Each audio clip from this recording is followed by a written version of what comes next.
There we go. All right, well, good evening and welcome to the January 26th meeting of the San Francisco Democratic Party, or SFDCCC. My name is Honey Mahogany and I am chair of the SF Democrats. We're live on Facebook as well. Oh, thank you. My name is Honey Mahogany and I'm chair of the SFDCCC and I'm calling this meeting to order. Once again, welcome everybody to our first Democratic Party meeting of the year. It's 2022, and as many of you know, we have a very busy electoral year ahead of us. And I'm really looking forward to working with everyone to make sure that as we move forward, we are doing everything we can to support and uplift Democrats here in San Francisco. I do want to take this time to officially welcome Moises Garcia as our new executive director. Moises comes to us with a lot of experience in community organizing, nonprofit work, fundraising, event planning, and has served on the board of several Democratic clubs here in San Francisco. So, and he's already proven to be an incredible asset to the party. So again, Moises, thanks for being here and welcome. With that, at this time, I'd like to call on our recording secretary, Member Lee. Would you be so kind as to call the roll, please? Of course, two things. First, happy birthday, Member Peter Galata. And second, happy early Chinese Lunar New Year to everyone. With that, the roll call. Member Avalos. Present. Member Braca. Present. Mary. Present. Thank you. Member Campos. Present by proxy.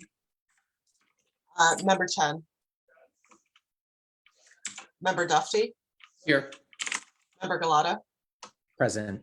Boyd. Member Haney. Member Ibanez. Present. Member Kim. Member Lacroix. Present. Oh, thank you. Yeah, Member Lee here. Member Loftus. Here by proxy. And is that you, Queena? Yeah, sorry, I'm dealing with some technical issues. You're all good. Member Lovett. Here. Got it. Chair Mahogany. Here. Member Mandelman. By proxy. Member Mar. Member Maliga. Member Morales. Here. Member Raju. Here. Thank you. Member Ronan. Member Thomas. Here. Member Tung. Here. Member Williams. Here by proxy. Thank you. Member Feinstein. Member Pelosi. Here by proxy. Member Spear. Or by proxy. Member Kounalakis. I know Member Ma is not available today. Her proxy is not available. Is that correct? Yeah. And Member Cohen. Proxy. Thank you. Member Weiner. Proxy, present. Thank you. I think if I've got this all tallied up, we have 21. I'm here. 2 present. Oh, got it. Thank you, Alex. And I'm here as well for Member Haney. Got And it. I'll be also here for Ronan. Got it. Sorry. It's been a bit new year. Just to check, Member Kim, Member Mar, Member Maliga. I think those are the only absence I have right now. So with that, we have 26 present and we have quorum. Thank you, Recording Secretary Lee. We will now move on to the item number 2, which is approval of the meeting agenda for tonight's meeting.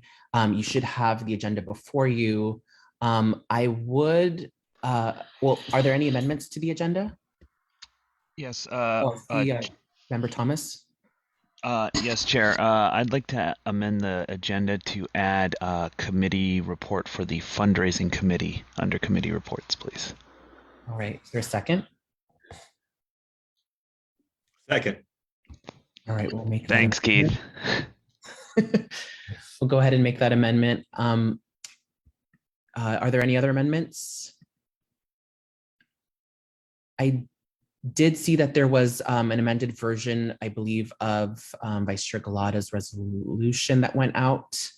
I don't know if that needs to be amended at this time. I guess we can just bring it up during when we talk about the resolution. All right. Is there a motion to approve the agenda as amended? So moved. Second. Second. So moved. Member Thomas, and who seconded? Member Dufty seconded. All those in favor say aye. Aye. Aye. Aye. Aye. All opposed say nay. And any abstentions? And then I did see the proxy for Member Cohen raising their hand. Tyra, I was just saying aye. Okay, gotcha. Okay, thank you. All right, with that, the agenda is approved, and we will now move on to approval of the meeting minutes. So as we know, we've had to amend the meeting minutes for the past few months, or we've been working on amending the meeting minutes for the past few months. I want to thank our executive director, Moises Garcia, for taking the time to rewatch all those meetings and dutifully edit the minutes to more accurately reflect our vote counts and the actions that we took.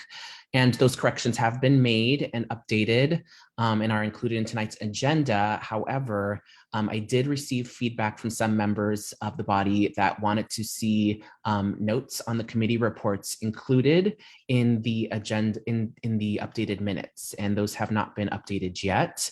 So instead of approving these minutes, I think it might be best to table them for one more month, and perhaps Recording Secretary Lee and our executive director can work on updating those parts of the agenda. Are there any objections or concerns around that? So moved if there are no other objections or concerns. Okay, there's a motion by Second. Vice Chair Lacroix and seconded by Thomas. by Member Thomas to table the meeting minutes until our next meeting. All those in favor say aye. Aye. Aye. All those opposed say nay. And any abstentions? Okay, great. We will table those meeting minutes one more month and hopefully have a very, very thorough list of minutes for us to review next month. At this time, we will now move on to item number 4 on our agenda. On tonight's agenda, we actually have 2 speakers with us who are speaking before public comment. And up first, we have the pleasure of hosting our U.S. Senate Representative Alex Padilla. Is the senator on the call? Yes, just promoted him. All right, here we go. Can y'all see me and hear me? Yes. All right. Yes, Senator. Well, great to be with all of you, and thank you for a few minutes of your time this evening. Chair Honey Mahogany, thank you for your leadership and, frankly, the whole county committee. Wanted to begin, even before talking about this upcoming election, just a big thank you for all the work that y'all did in 2020. And since then, continuing to organize, register more voters, and get ready for what's always the next election, the next battle. We know how important 2020 was, not just maintaining local Democrats in office and growing legislative majorities and protecting House seats, but even doing our part out of state to hold a House Democratic majority and regain a Senate majority. A lot of what we were able to do last year in Congress would not have been possible without those Democratic majorities. Now, many of you know I was just joined the United States Senate about a year ago, just a little bit more than a year ago, when I was sworn in to try to do the impossible, fill the shoes of our now Vice President, Kamala Harris. But I appreciate the governor's trust and confidence, and have done my best to try to hit the ground running. To think that soon after I was sworn in, I was there just in time to help craft and pass the American Rescue Plan, which meant billions and billions for California in so many categories. Funding for state and local governments, funding for working families, funding for small business owners. And the biggest, most important piece was funding for vaccines, right? This was very early on in vaccine manufacture and distribution against the COVID-19 pandemic. And thankfully, more than 70% of eligible Californians have been vaccinated. So we're doing our part to try to get through this. It was a rough and tumble year, but it ended with the president signing the bipartisan infrastructure package that I'm calling just part one because there's more coming. That also means a lot of resources for California for, transportation, public transit. We know how important that is for working families, money to upgrade the electrical grid, broadband infrastructure, and so much more. But look, clearly there's a lot left to do. We saw just last week how tough of a fight, tougher than it needs to be, to protect our fundamental right to vote. If you haven't heard me say it before, I'll say it again. If we need to blow up the filibuster to get it done, then let's get rid of the filibuster, that Jim Crow relic that stands in the way of so much progress. For all the things that we need to get done, immigration reform, criminal justice reform, more ambitious action on climate, protecting a woman's right to choose, on and on and on. So much that hasn't been done simply because of the filibuster. So let's get rid of the filibuster or move it out of the way so we can get all this stuff done. And look, I know you have a busy agenda and other speakers come in, so I will be brief by just saying thank you for this opportunity. And I'll cut to the chase on my ask. I am on the ballot this year seeking to earn a full 6-year term in the Senate, respectfully and formally asking for your support, not just on the ballot in November and not just in the June primary, but for those of you who are delegates to the state Democratic Party. We have convention in early March, and I respectfully ask for your support there. No more important endorsement in California than that of the Democratic Party. So with that, just want to say thank you again for this opportunity. And thank you for all that you do. Thank you so much, Senator Padilla. Do you have a moment maybe for 1 or 2 questions from the body? Of course. Does anyone have a question for the senator? Member Barry and then Member Lee. Hello, Senator. I joined in on the Zoom yesterday with Senator Cory Booker. My buddy. Yeah, he gave you a shave your head challenge. But I wanted to ask you, do you support reparations? Absolutely. I've been on record on that. And I know California's taking some initial steps, but if we're going to live up to our stated principles as a nation, we have to acknowledge not just some of our history, all of our history, and make right. Thank you, Member Barry. Member Lee. Thank you so much for being here with us today, Senator Padilla.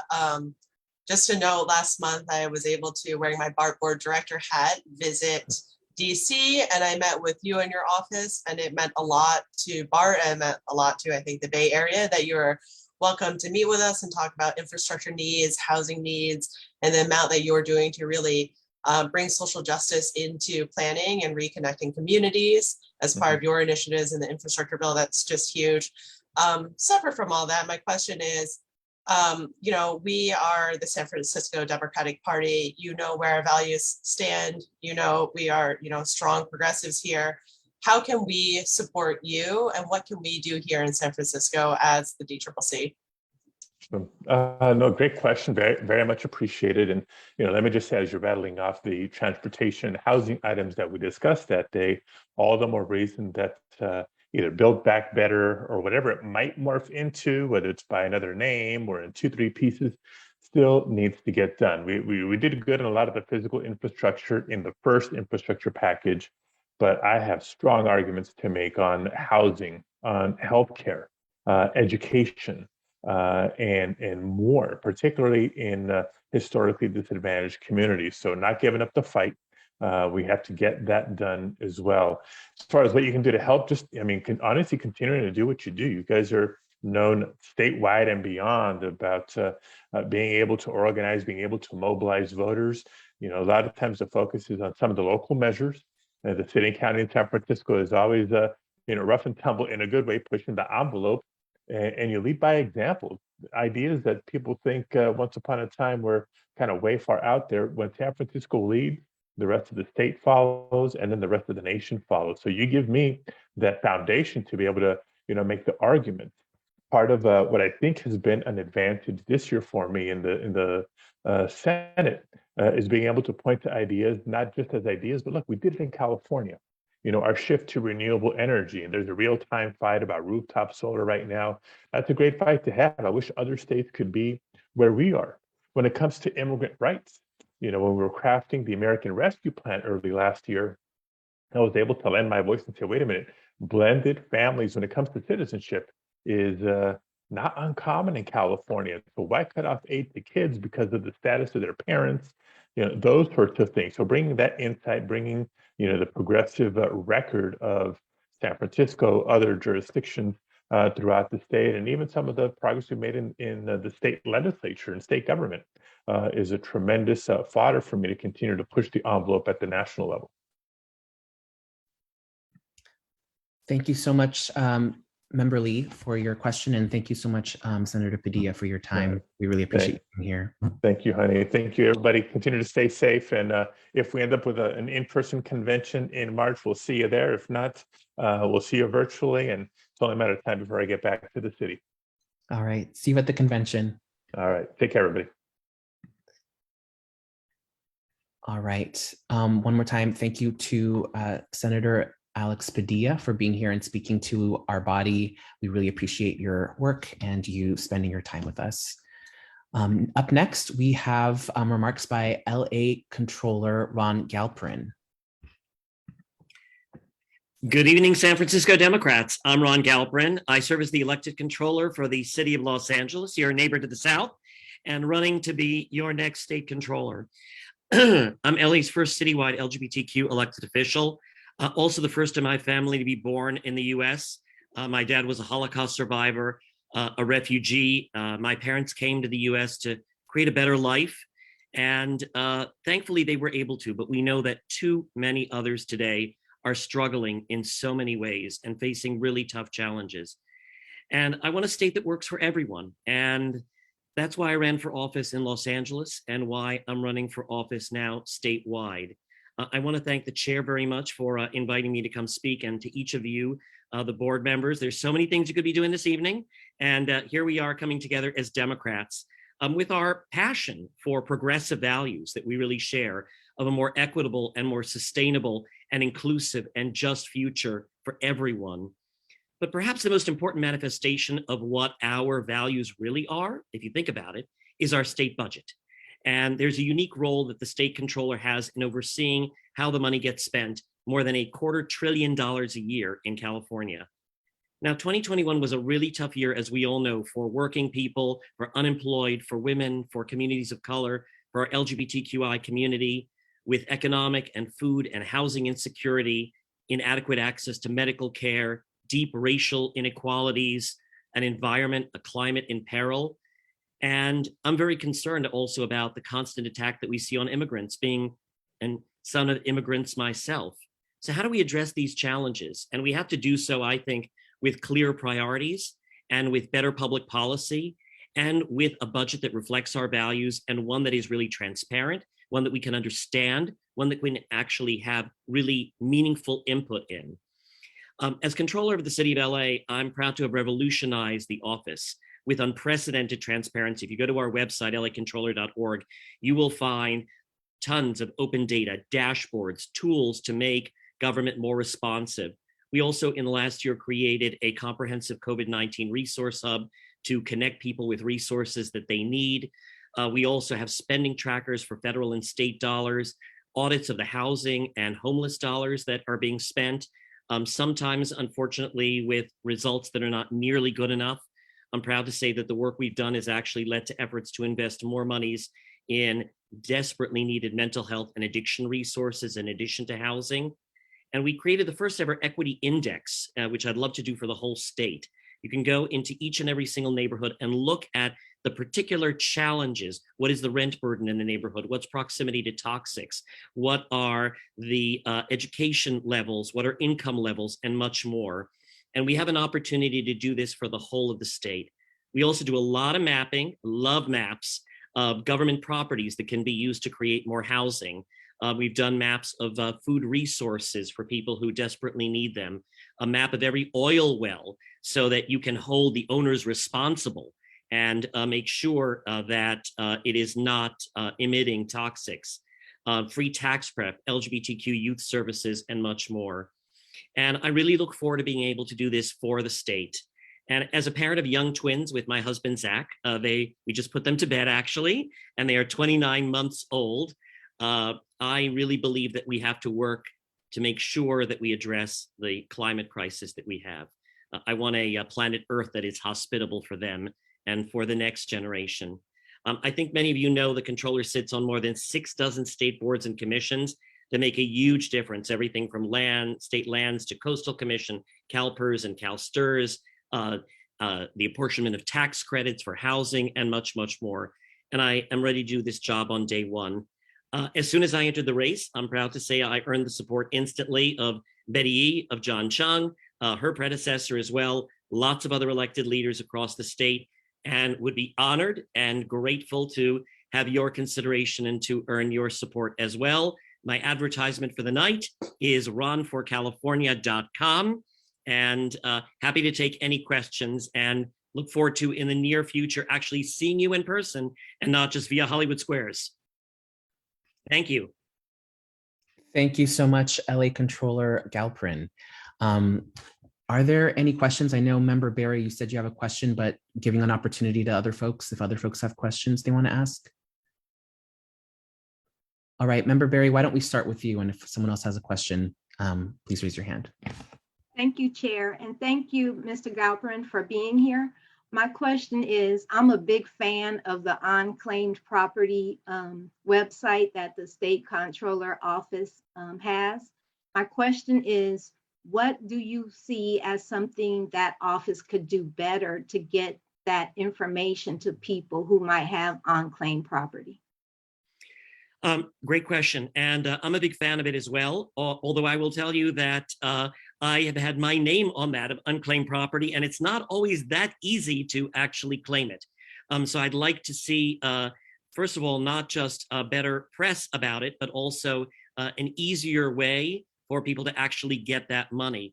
But it's all part of, I think, how you make lots of information available to people in a way that they actually are attracted to. You know, in the past, my controller website in the city of LA, people didn't go to a controller website. It wasn't all that interesting, right? We have millions of hits now because we provide people with easy access and lots of information they can use. And there's also a lot you can do with social media, with so many other alternative ways to reach people. And we're doing it in LA, and I want to do it for the state. Thank you so much. I don't see any other hands up, so I think we will wrap it there. Thank you so much for your time and best of luck to you. Thank you so very much. Great to be with you. And again, look forward to seeing you, and would be grateful as we come to March for your support. Thank you again. Take care. All right, we will now move on to item 6 in our agenda, which is the general public comment. This is one of my favorite times in the meeting because we get to hear from Democrats from all over our city on the issues that are important to them. So to facilitate this, I will turn it over to our Executive Director, Mr. Garcia. All right, thank you, Chair Mahogany. So if folks would like to make public comment, please use the raise hand function, which can be found at the bottom of your Zoom screen. If you're listening to this meeting on your phone, please dial *9 to enter the queue. If you encounter any difficulties, please send an email to info@sfdemocrats.org. Each speaker will have 2 minutes to address the SFDCCC. I will promote folks in the order that I see your hands raised. Thank you for your patience, and that will get started.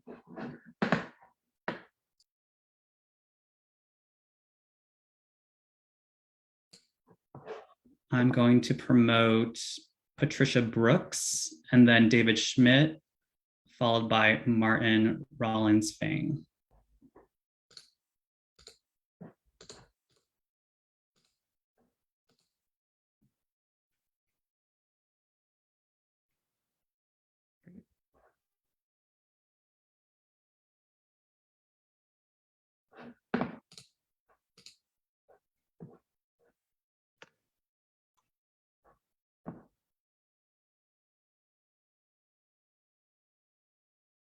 Patricia, can you hear us? Yes, can you hear me? Yes, go for it. Great. I just wanted to express disappointment for the last time's meeting where you had individuals come in speaking about sexual assault and how to handle that. As far as I know, those people did not have any medical backgrounds, nor any legal backgrounds. And I would prefer that next time somebody be trained in speaking on these issues. According to RAINN, about every 68 seconds, someone is sexually assaulted, and 1 in 6 women have been sexually assaulted. That's a lot of people, and there's a lot of varying opinions on how that should take place. And I'm not sure why these women's opinions were prioritized. I also have concern about the race and LGBTQ issues that what they were proposing represented. Some people of various identities have been identified as predators, and they should not be mentioned by these particular women. I don't think that they served any purpose. There was also some issues with how the meeting was facilitated. There was a survivor who spoke and she was cut off. There were also words like victim being used, which is not a word that survivors often use. And that was used by the chair of the meeting. So it would have been nice if we were speaking about that issue, if someone would have spoke up and used appropriate language. Thank you for your comments. I'm going to promote David Schmidt.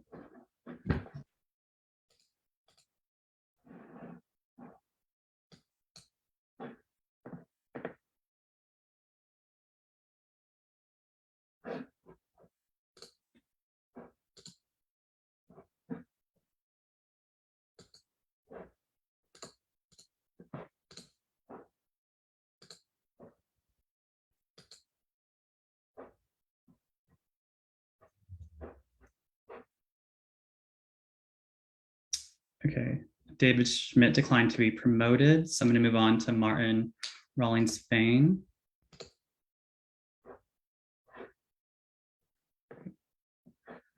Martin, the floor is yours. Hello, hello SF Democrats. Thank you for hearing my public comment on item 8. I'm Martin Rawlings-Fine, a longtime member of ALICE and a current co-chair of the ALICE Finance Committee, and I want to give my full-throated support of the appointment of D'Anthony Jones to the Democratic State Committee, Central Committee. You couldn't have made a better choice. They say when you want something done, you ask a busy person. Well, this busy person is D'Anthony, and he not only gets things done, but he does it with grace and fun, and as always, rooted in equity. And I just wanted to voice that here. Thank you. Thank you, Martin. I'm going to promote Craig Pennington.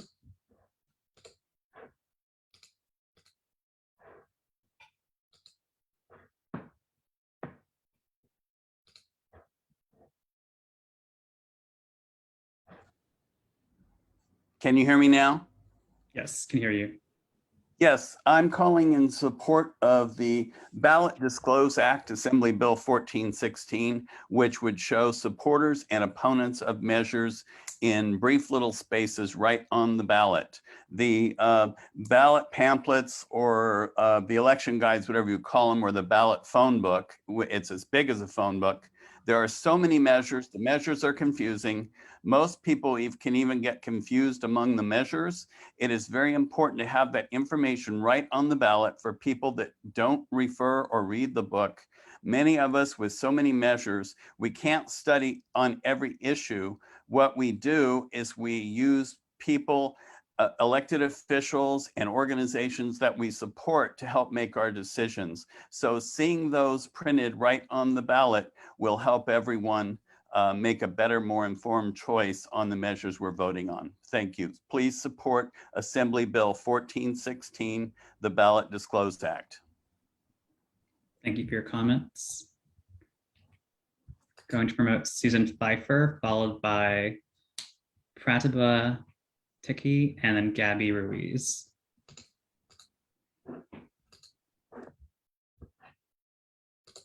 Oops.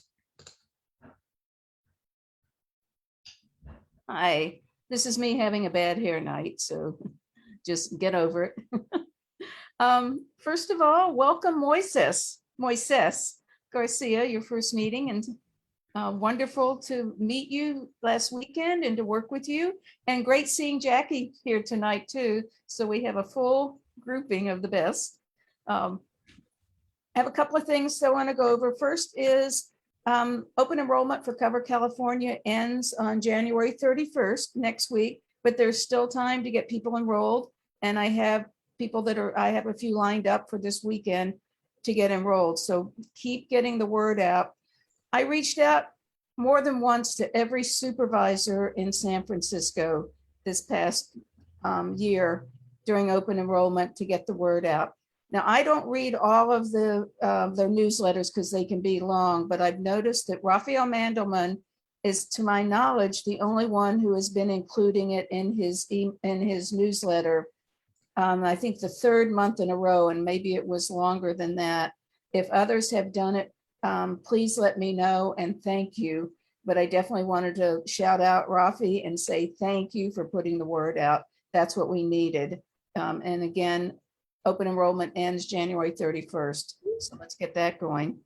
Secondly, I think you all know the announcement that was made yesterday that Nancy Pelosi is running for re-election.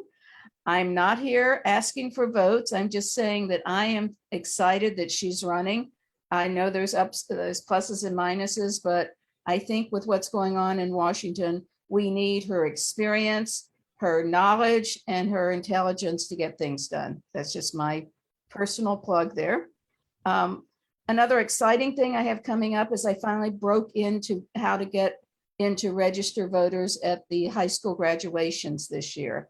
So May 31st, June 1st, and June 2nd, I will be setting up to do that and recruiting volunteers to help.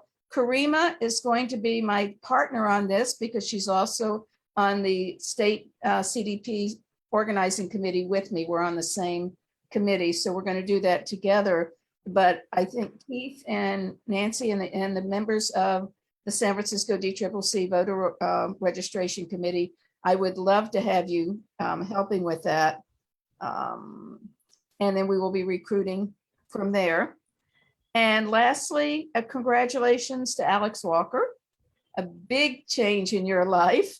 You are the only person working for Phil Ting that I have known in that position since I got into politics in San Francisco. So it's exciting to see you move on. And lastly, it's muted, but I'm watching Jeopardy and I got a note that Amy Schneider loses tonight. She's the second longest winning streak in Jeopardy history. She's from Oakland, she's trans, and I think she has been amazing. So I'm crying that she's losing, but she was wonderful to watch. And that's it. Thank you, Susan.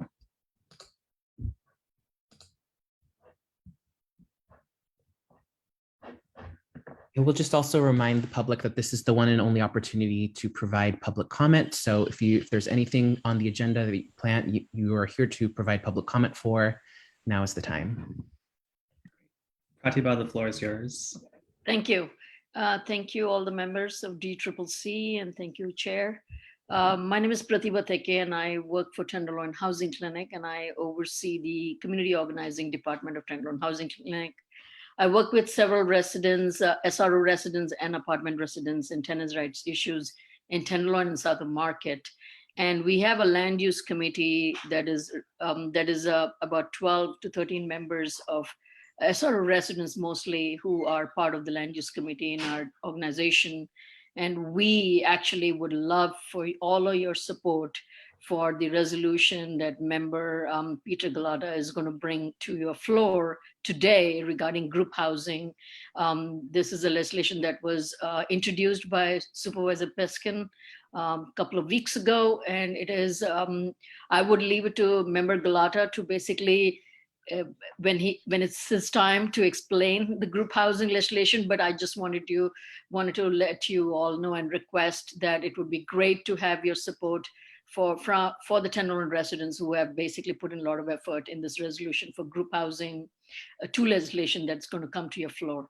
That's it. And thank you very much for this opportunity. This is my first time. So there are some residents who wanted to speak. We are all we follow board of supervisors stuff. So it's kind of hard for us. We were all waiting for the item 10 to show up. So I'm not sure if people are going to be able to speak or not. So just wanted to make sure that you guys understand that some of us are new to this. So yeah, thank you. Thank you for your comments. I'm going to promote Gabby Ruiz, followed by David Schmidt, and then David Elliott Lewis.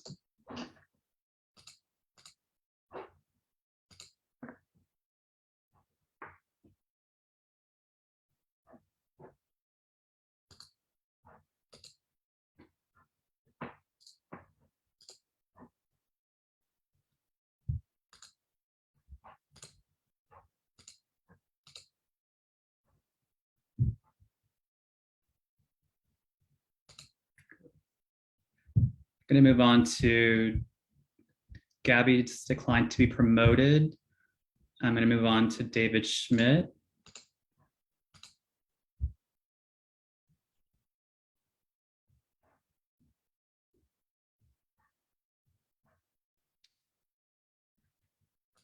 I'm going to move on to David Elliott Lewis to give public comment.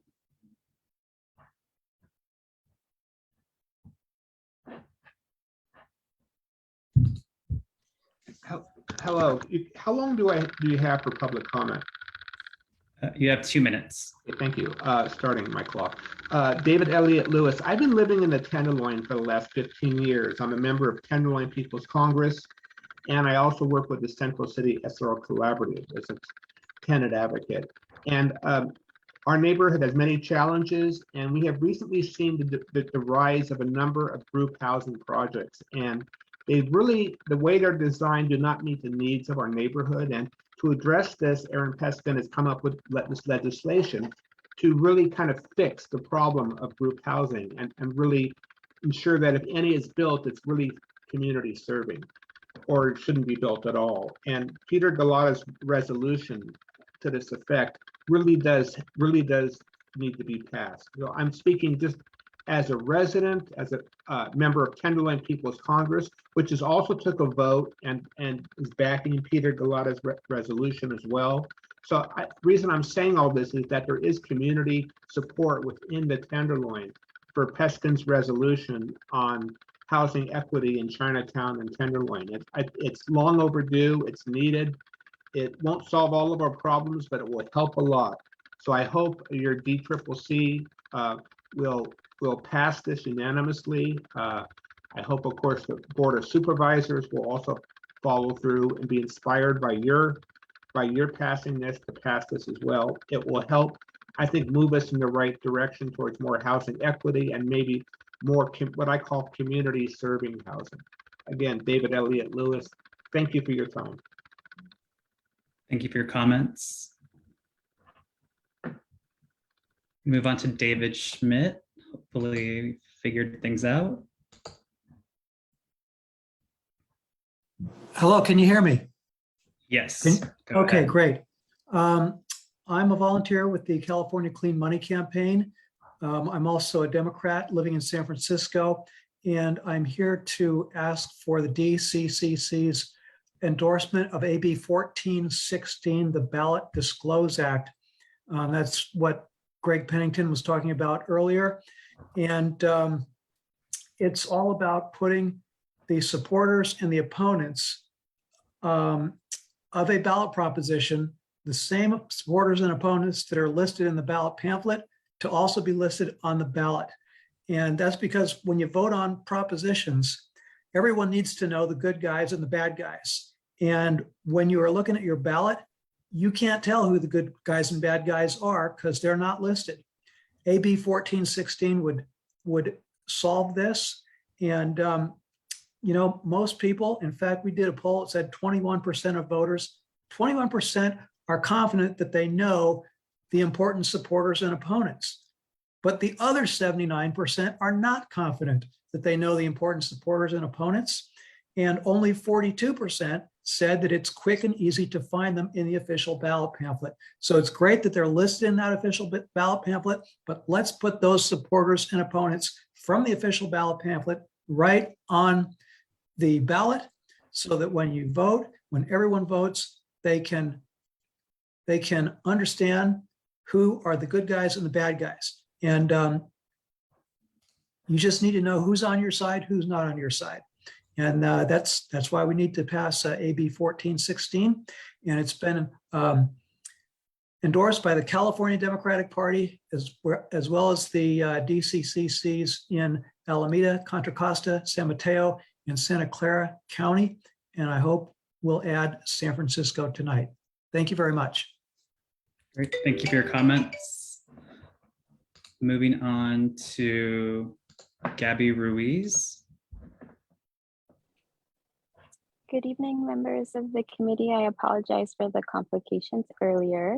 My name is Gabby Ruiz, and I work at Chinatown Community Development Center. And I'm here calling in to show my enthusiastic support for Member Galata's resolution to support housing density in Chinatown and the Tenderloin. I had sent in a support letter earlier, really laying out all of the points that the stakeholders really wanted to make sure that the members of the committee understood why these efforts are happening in the first place. But I'd really like to emphasize the reason for housing density equity, specifically in Chinatown and Tenderloin, one of the densest neighborhoods in the city, comprising of most of our small single room occupancy units. And in Chinatown specifically, we're seeing a very unfortunate trend of families residing in these small units because of the lack of affordable housing. So the attempt is not to be opposed to group housing generally, it's just to advocate for family-sized dwelling units in neighborhoods that have historically lacked. And so this is years of advocacy from residents who really called for this. And so we truly hope that we have your support. And we thank Member Galata for introducing the resolution that really complements these two pieces of legislation that are going to be heard soon at the Board of Supervisors. So thank you. Thank you for your comments. Bringing up Carla Kincaid Yoshikawa.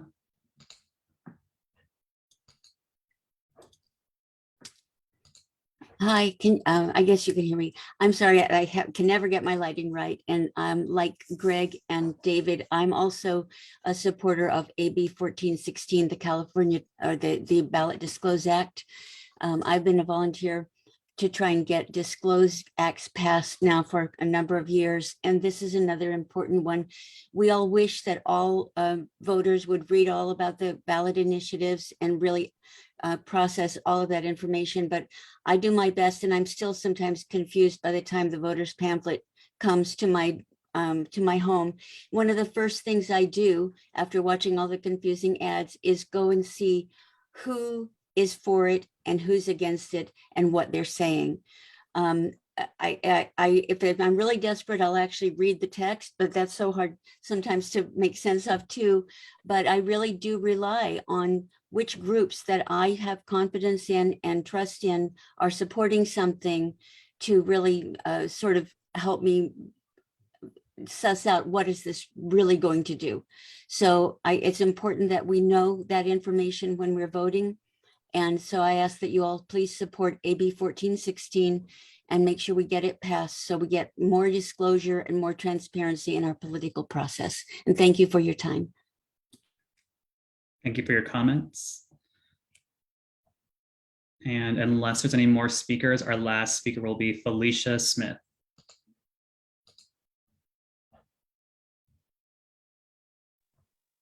Hi, my name is Felicia and I'm a tenant organizer with Central City SRO Collaborative, here in support 100% of what Peter Galata will be speaking of. It's about the housing and SROs, and I totally agree, and I would love it if you guys would listen and consider what he's going to speak about in item number 10 tonight. Thank you. Thank you for your comments.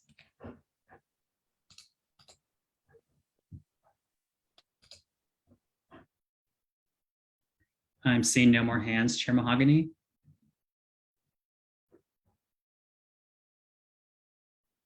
I think D'Anthony is in the attendees. And is he in the attendees? Yes. Why don't we go ahead and give him the opportunity to speak now during public comment, if that's okay. Just promoted him. Great.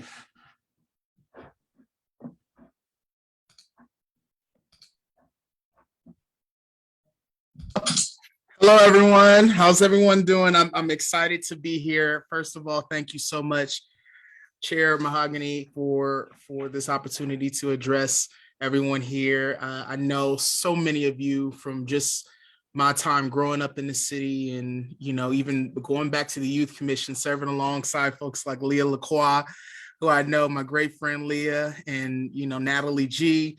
Especially shout out to you, and Gary McCoy, co-chair of Alice, and I'm excited to be under his leadership in the Alice B. Toklas LGBT Democratic Club. I got my auntie Gloria on here.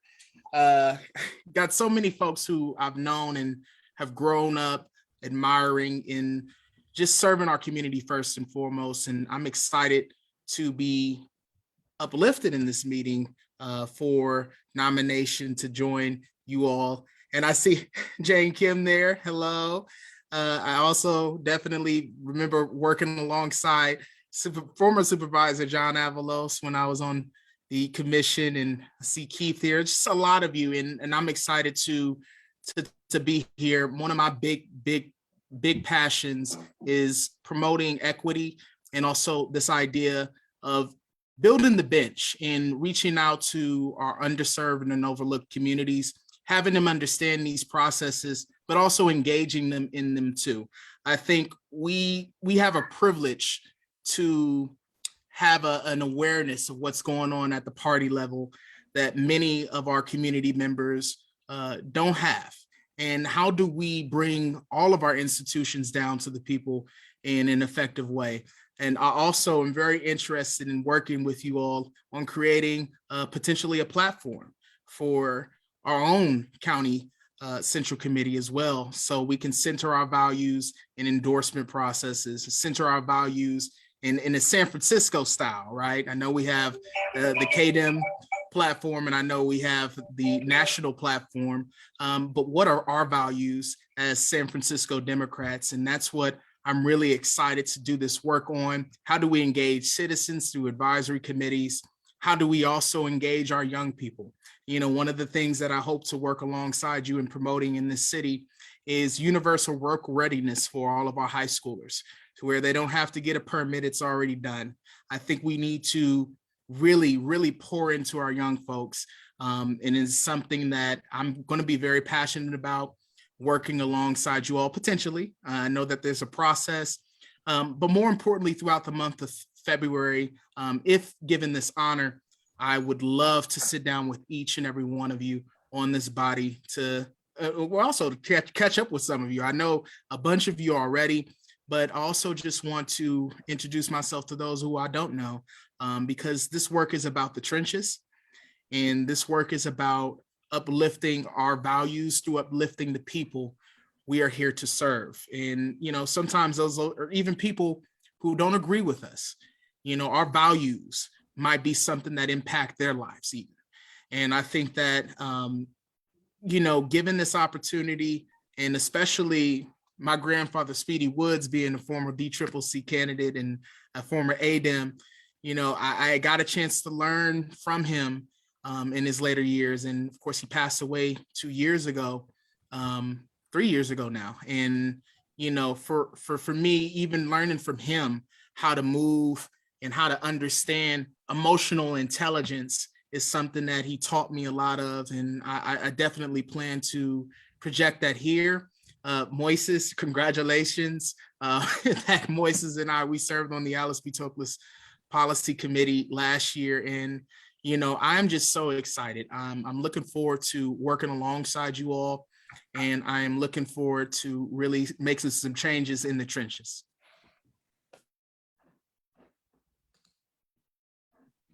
Thank you so much, DeAnthony, for taking the time to speak with us today and letting us know a little bit more about you. And I look forward to getting to item number 8, which is coming up shortly, so we can hopefully confirm you for the state party. Mr. Garcia, is there any more public comment? There are no more hands raised. All right, at this time, we will conclude public comment. It's now closed. And we will move on to item number 7, which is the officer reports. And we will start with the chair's report. I first wanted to just say once again, welcome back, Democrats. It's good to see everyone here. I also wanted to say, actually, before I get into my general comments, I normally don't comment on what is said during public comment, but I did want to take a moment to apologize if I used inappropriate language in regards to the conversation around how the party handles sexual allegations of sexual assault. If I used the word victim instead of survivor, I do understand the distinction and know the importance of language. So I apologize if I made that slip, and will endeavor to do better in the future. So thank you for that correction. And as we move forward today, I do hope that we have had a restful holiday, because we do, as I said earlier, have a very busy year ahead of us. But before we get into that, a couple of things to wrap up last year. I want to thank everyone again for all of their tremendous work on the holiday fundraiser and drag show, which was a success in December. We raised over $50,000 for the party and netted around $45,000. And I believe most of this money is accounted for, though there are still a few big outstanding checks. And if you're watching, we will be following up with you, because we do need that money. But I want to personally thank our former executive director, Jackie Prager, who was really instrumental in making this event happen. And also give a special thank you to Oasis for being such a wonderful host and providing their space for us for the event and so much support. They were really, really incredible partners. And then again, I just wanted to thank member Thomas for co-leading this effort with me, and also all the members of the fundraising committee, including Vice Chairs Lacroix, Baraka, and Galata, and member Morales, and Kathleen McDonough, and everyone else who was a part of the fundraising efforts and supported. Thank you so much. It was, I think it will really be supporting the party for the next few months. So your work is much, much appreciated. And with that, I mentioned earlier that this will be a busy year with 4 upcoming elections in February, April, June, and November, potentially 4 elections. So it's going to be really important that we as a body are ready to tackle all of these elections and provide endorsements and help guide our voters and support our endorsed candidates and measures. So, for the February election, while we were able to endorse in the assessor recorder race, we unfortunately were not able to go through our endorsement process with the school board recall.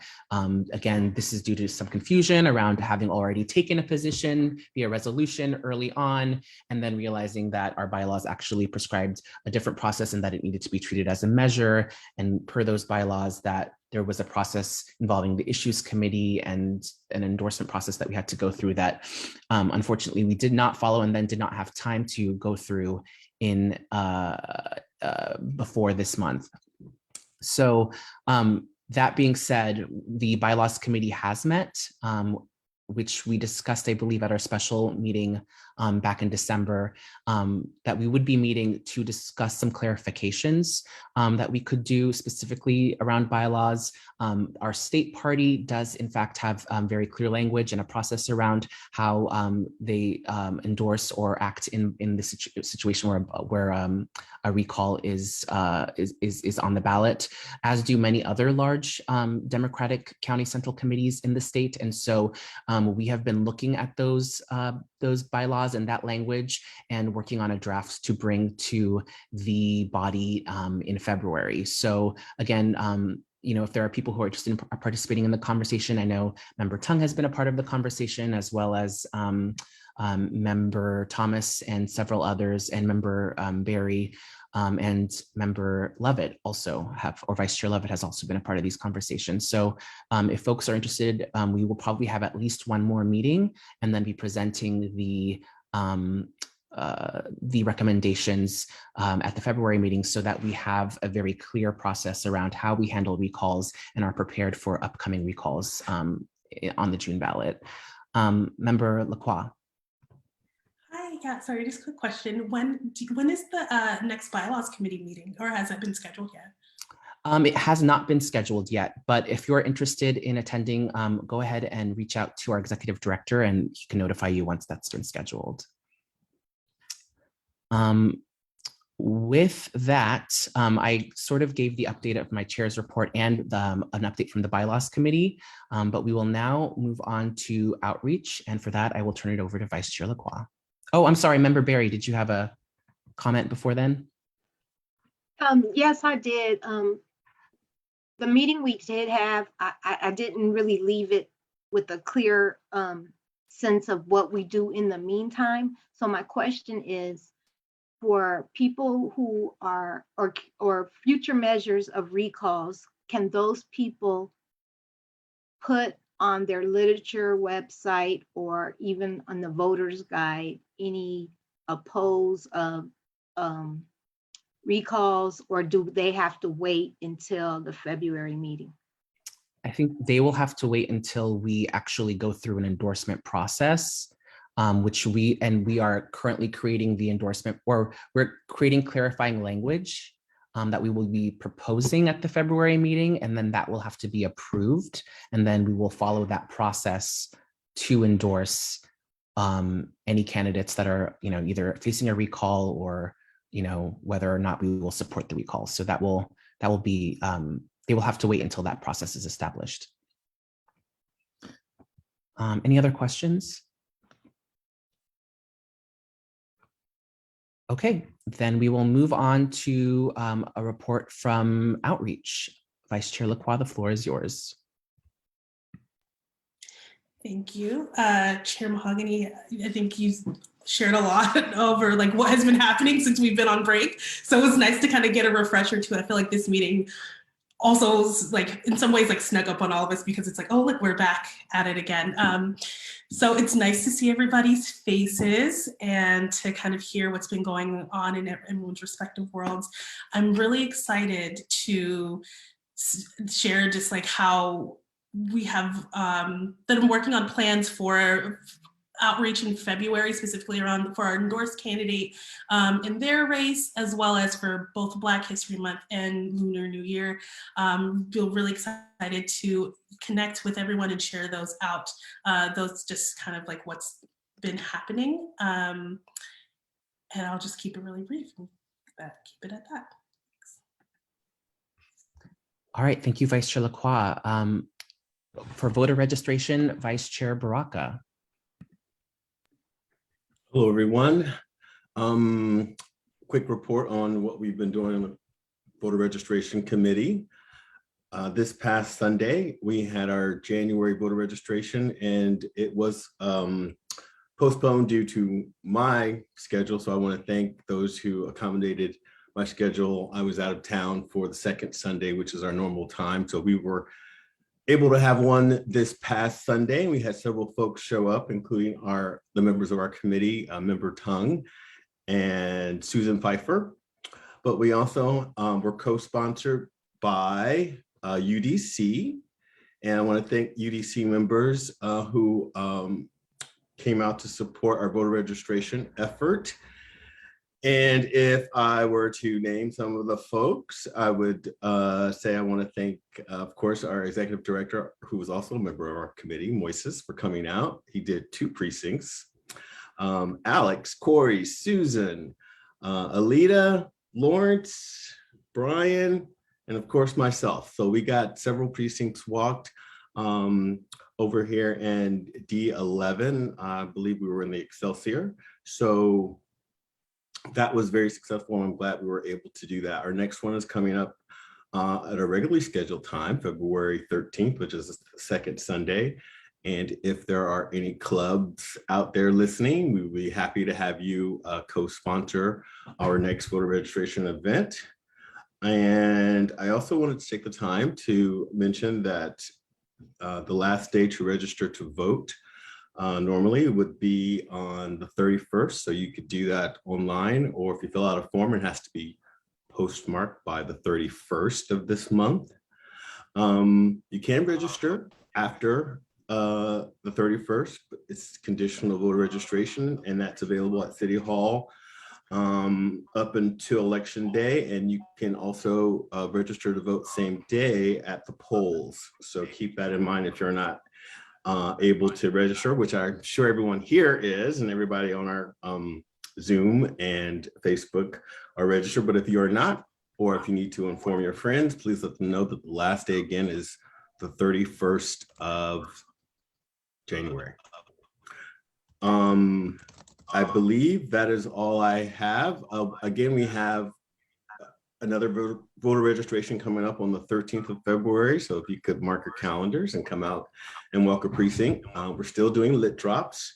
I believe after March, the committee will be talking about doing more in-person events now that the Omicron surge is seeming like it's coming down, and we're heading into the spring. So hopefully our numbers will be such that I'll feel comfortable sending out volunteers to public events, or even if we want to start knocking on doors again to register voters.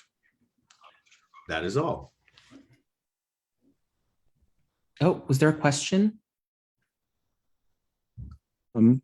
Oh, yes, Mr. Perkins. I was just wondering, Keith, when and where will the February 13th event be? We're still talking about where we're going to probably move out of D11, but we haven't landed a date. But Brian, if you're interested, I'll make sure that you get the information again. Thank you for coming out to one of ours last fall. We really appreciate that. Great. Any other questions? All right. I will just note that I do hear an echo. So if folks are maybe can mute themselves just if they're not speaking. With that, we do not have an update from club chartering, but next we have issues and resolutions. Vice Chair Lovett. Thank you, Chair Mahogany. I just want to recap some recall, touched on some of this. But, for those of you who are devotedly watching or joining our monthly SFDCC meetings, you remember that our resolution passed in May of 2021 to oppose efforts to recall California Governor Gavin Newsom, San Francisco District Attorney Chase Medine, and the three San Francisco School Board members, Gabriela Lopez, Allison Collins, and Fauga Maliga. We saw a really troublesome trend across the country from skeptics of criminal justice reforms, those who oppose shutdowns and mask mandates under COVID-19.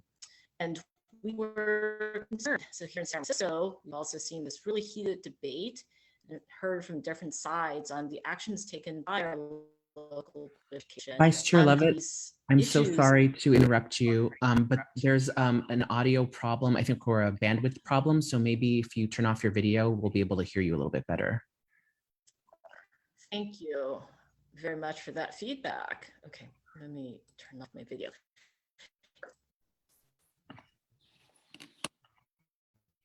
Can I call in too if it's still a problem, and then come back to me in a few minutes? Would that work? I think I can hear you now. Do you want to go ahead? Okay. If it's an issue. He can like this because he can see Honey and Hottie. Oh, well, maybe actually you should call in and we'll go to Come back to me. yes, we'll come back to you. So sorry. Yeah, no, thank you for letting me know. And then also we're still getting an echo. So if folks can just make sure that they're muted.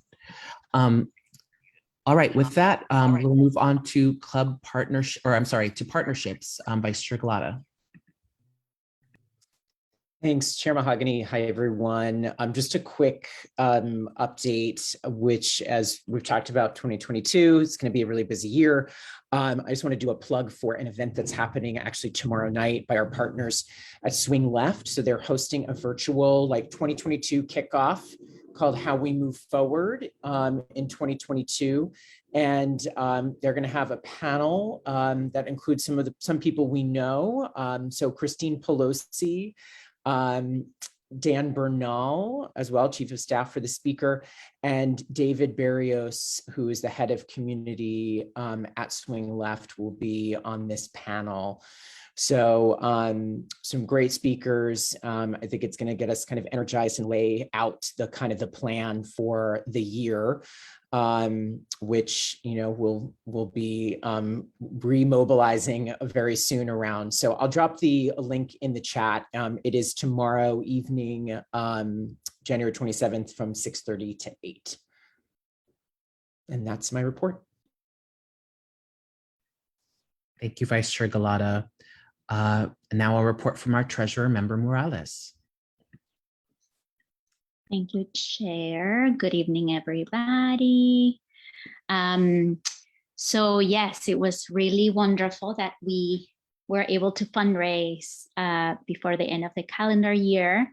We have right now 13,000 and change in our federal account, cash on hand, and $1,500 and some change in our state account. What's really great is that we still have about $6,000 that we're collecting, as Chair Mahogany said, from our donors. Thank you again for everybody who came and for all the work that everybody put on that effort. Thank you also to our new ED, Moises Garcia, for all the projects that we're working on together, including working on the budget for this new calendar year of 2022 and reviewing our vendor and contractor list to see if we can have any savings there. And also working with our professional accounting firm to project what might be our expenses and revenues based on the 2018 year, which also included a few elections. So that concludes my report. Thank you, everybody. Thank you, Member Morales. We will now go on to, if it's all right, I'd actually like to hold on the Black Lives Matter committee and save it for the last report, because we are going to have a presentation there. We did do already bylaws committee, so let's go to the executive director report from Mr. Garcia. Sorry, Oh. Chair, for Oh, fundraising. did I miss you for fundraising? I'm sorry. We added it in, no problem. Yeah, why don't we go ahead and do fundraising? Thank you, Member Thomas. Thank you, Chair Mahogany.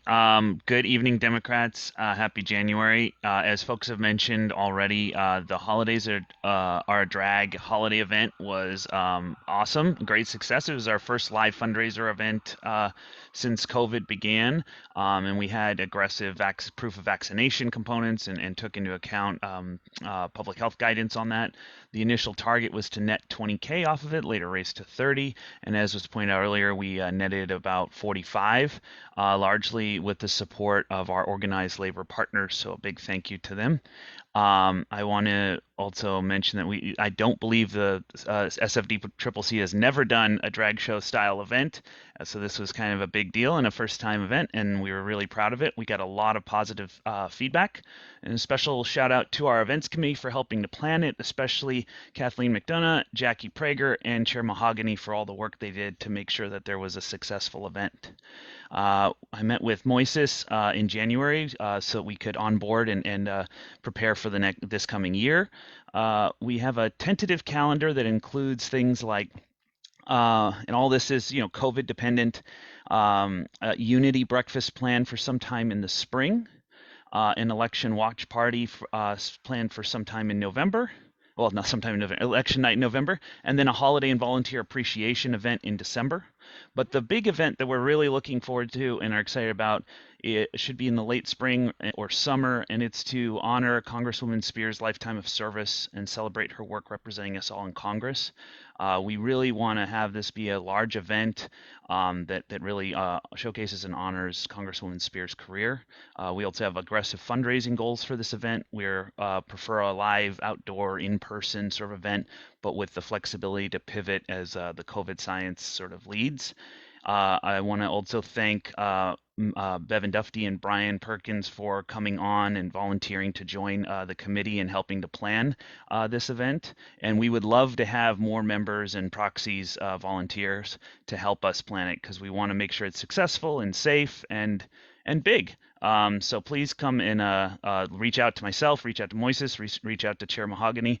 We'd love to plug you in and have you be part of the crew that's planning it. Lastly, we've decided to begin to re-explore the small dollar donor campaign. I know we've done that explored in the past and done some research on it, but we'd like to start with our own membership. Some fun facts: in 2021, 70% of our own membership here in the DCCC have been monthly donors over 2021. And we contributed over $6,000 between us in small dollar donations alone. So if we can just get the remaining 30%, you know who you are. If you're a proxy or a member who does not do a monthly donation of any dollar amount, please log in and to ActBlue and set up a small monthly donation, whatever your budget is, so that we can get up to 100%. Every dollar counts. And then we're also going to re-examine strategies for small dollar donors from Democrats throughout San Francisco.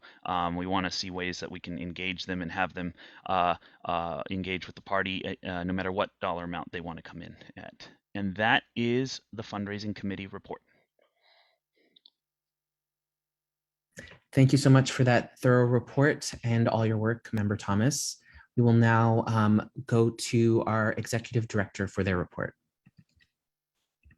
Sure. Good evening, folks. Just wanted to introduce myself since we kind of skipped that at the last meeting. My name is Moises Garcia. I grew up in Orange County to immigrant parents from Mexico. I, along with a lot of my siblings, went to UC Berkeley, and after that stayed in the Bay Area and have been politically involved for the past few years, as Chair Mahogany mentioned, with both the Milk Club. I currently serve as co-chair of programs for Alice B. Toklas. I'm on the Latino Latinx Democratic Club, and also serve as now the chair of the SFPUC Citizens Advisory Committee. And thank you all for such a warm welcome. And I've really appreciated getting to communicate with a lot of you so far, and look forward to this coming year. Please feel free to reach out. I will also reach out to folks as well, just so we can establish a rapport for the folks that I don't necessarily know yet. And so we're looking forward to this year and planning ahead for a busy year. Thank you so much, Mr. Garcia. We will actually now circle back to issues and resolutions, and I will pass it on to Vice Chair Levitt.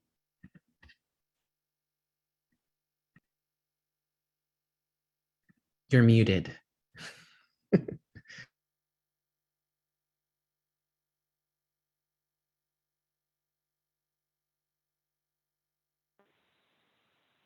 Okay, great.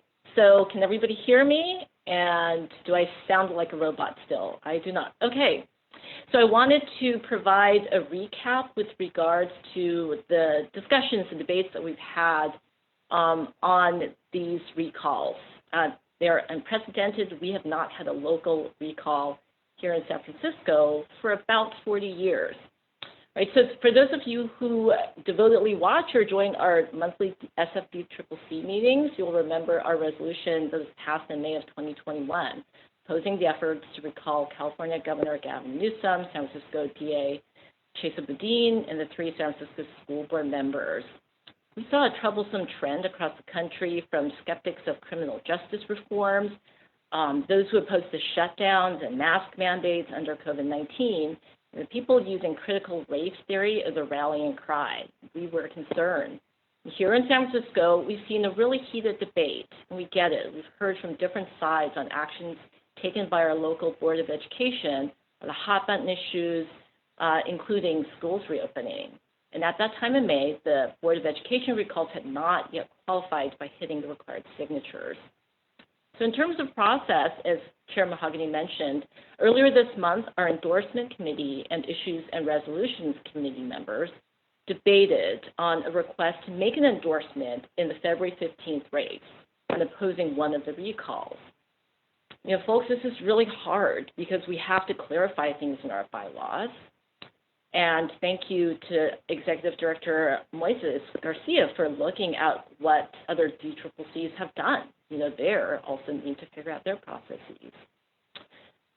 You know, so we care about being inclusive and fair. And yes, we are working on getting our house in order.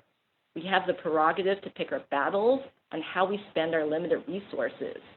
We have been through nail-biting endorsements. You've been there, counting the votes, rallying support for your candidates of choice. That is normal in a regular election. These recall elections are not. They're focused on individuals, and yet the recalls are identified as ballot measures to make things even more confusing. So that is why we really do need to sort through the bylaws and how our different committees work together.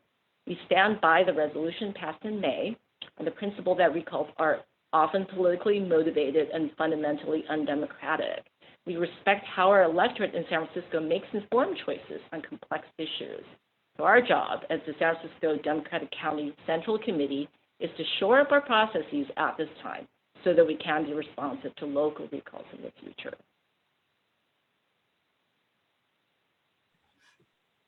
Thank you so much, Vice Chair Levitt. Oh, did that conclude your report? It does. Okay, thank you so much for that thoughtful report. And apologies for the technical difficulties. Colleagues, are there any questions or comments? Seeing none at this time, we will now move on to a report from our CDP Region 6 Director, Henny Kelly. Is she on the call? Yes, I'm promoting her right now.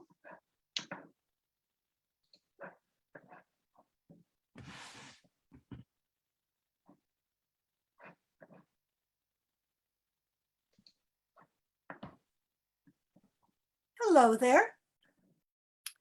Welcome. We got that? Welcome. It's very dark in my room. You can tell that. Well, I know that all of you should have today received your invitation to come to the Region 5, 6, and 7 pre-convention meeting, and we are going to have a lot of reports there. We will talk about the voting for the different offices. We've invited people who are running for office to come and speak to us. We will be having an officer's report from Melahat will give the CDP officer's report. We also would like you to know that we are sorry that the notice came out pretty late, but things in the party are, those people there are working 24 hours a day, I am sure, to get everything done. Now, all of you who are delegates are on the DCCC will be eligible to vote in this pre-endorsement vote that will be counted on November 12th. And all of the appointed delegates that your organization has, which gets you up to, I think, 37 people, will be able to vote. The clubs, there are many clubs that will be able to vote, and we finally got the party to give us the numbers that they needed. And I see Gary McCoy here. I'm glad you got those in time to choose your representatives. I think this is really important. Even the one thing about this pre-endorsement meeting that is going to be held on Zoom on November 12th, why it's so important. It is the only time that grassroots Democrats are involved in making the endorsements for the party. And that is really important to me. So that is there. We are then going to have the before the meeting, as I said, on the last day of what is this month? The last day of this month, right? January. Yes, thank you so much. January, we're having it on Monday, and we would like to have everybody there. The other thing I want to say is at this time, the convention still is planned for in person, and a decision will have to be made in the next 10 days whether they will change that because of problems with COVID. Okay. And if you have any questions, you know how to reach me. If you have any questions right now, I'll be willing to answer. There's a question in the chat that says, is there an agenda of races on which we will vote? Yeah, that's excellent. What you're going to vote on in the pre-endorsement is ADs, CDs, state Senate races, because those are regional and we can do that. We are not voting on any offices that are the constitutional offices, like, you know, the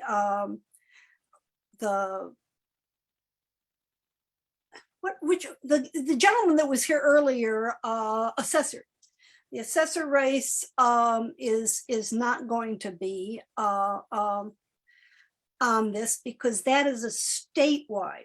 And so that will be done at the convention. But any office that comes out of state office, that comes out of a CD or an SD that's up, those are what you vote on.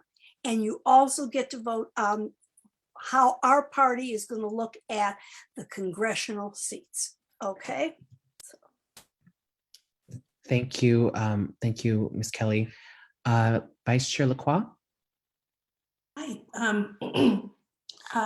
Hi, Henny, or Region Director Henny. I am just wondering, so I know that you just mentioned that we'll wait about 10 days or so for official notice as to whether or not the meeting will be in person. Would you advise us to still go ahead with like booking flights and hotels and whatnot, or just kind of wait until we get that official guidance? Because I know that the hotel. I'm gonna say that it's going to be in March. You have a little time. Wait as soon and I should find out.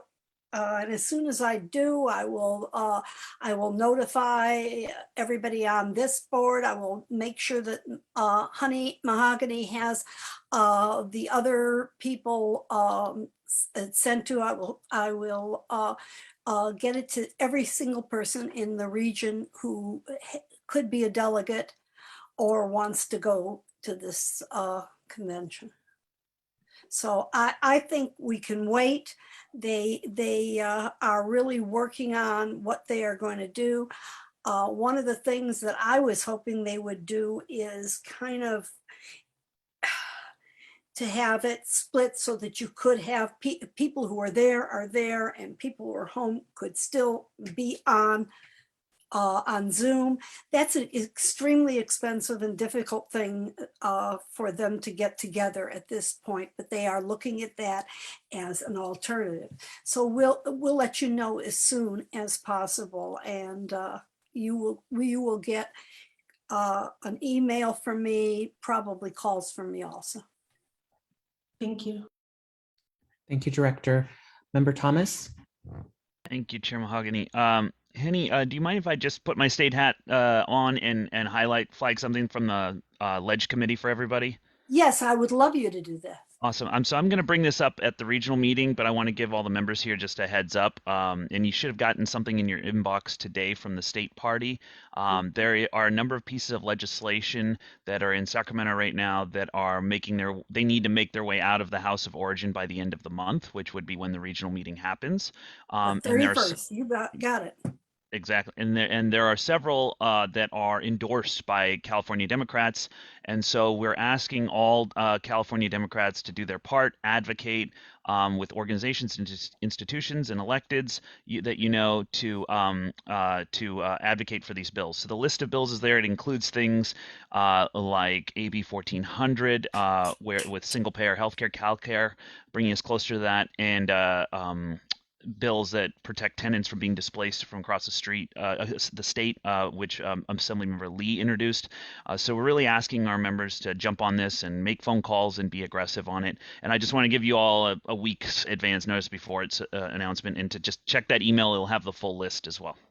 And I am so proud of San Francisco because our senator and assembly person have said that they will vote yes on those two, the Ellis Act bill and the 1400. But still, we got to get out there and keep pushing. Thank you. All right. Thank you, Director Kelly, and thank you, Member Thomas. I don't see any other hands raised. So we will now move on to the committee reports and the Black Lives Matter Committee. And it's my pleasure to pass it on to the chair of that committee, Member Barry. Happy New Year, fellow members. Happy birthday, Peter, and go Niners. Thank you, Chair Mahogany, for adding my committee to tonight's agenda. In the spirit of Martin Luther King, whose birthday was this month, and the upcoming Black History Month, it's important that Democrats learn Black history. A lot of folks haven't even read a Malcolm X speech. On this day in 1970, in the case of Evans versus Abney, U.S. Supreme Court upholds Georgia court's decision to close rather than integrate Baconsfield Park, created by Senator Augustus Bacon for whites only. With that being said, my report tonight will be consisting of a presentation. I'd like to thank Vice Chair Baraka, who serves on the Black Lives Matter Committee, and Chair Mahogany for our discussions on the necessity for Democrats to do better at discussing race. I'd also like to thank Member Avalos for always being so supportive on the importance of emphasizing on disparities. When I went to the book signing of the author, The Color of Law, Richard Rothstein said that President Bill Clinton stated that America needs to have a conversation about race. The conversation lasted 30 minutes, and it was with himself. Well, I've invited author Dante King to present tonight. I first met him in the Board of Supervisors chambers years ago when San Francisco Black employees were expressing their negative experiences in this city. We started talking, and I was intrigued by his knowledge of how the system works. Then I found out he was teaching implicit bias at the San Francisco Police Department Academy, only later to find out that that experience harmed him. Last year, he gave a wonderful presentation to the Police Commission and now has a book out called The 400-Year Holocaust.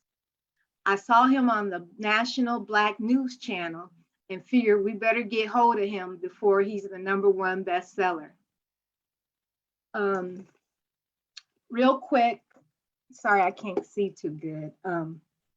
Dante King is a native of San Francisco and Oakland, California.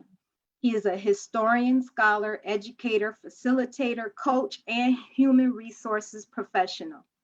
Over the past 15 years, Dante has specialized in the implementation of anti-racism, diversity, equity, inclusion, organizational development, and change strategies and practices. He has worked with many reputable organizations to address inequitable and racist outcomes.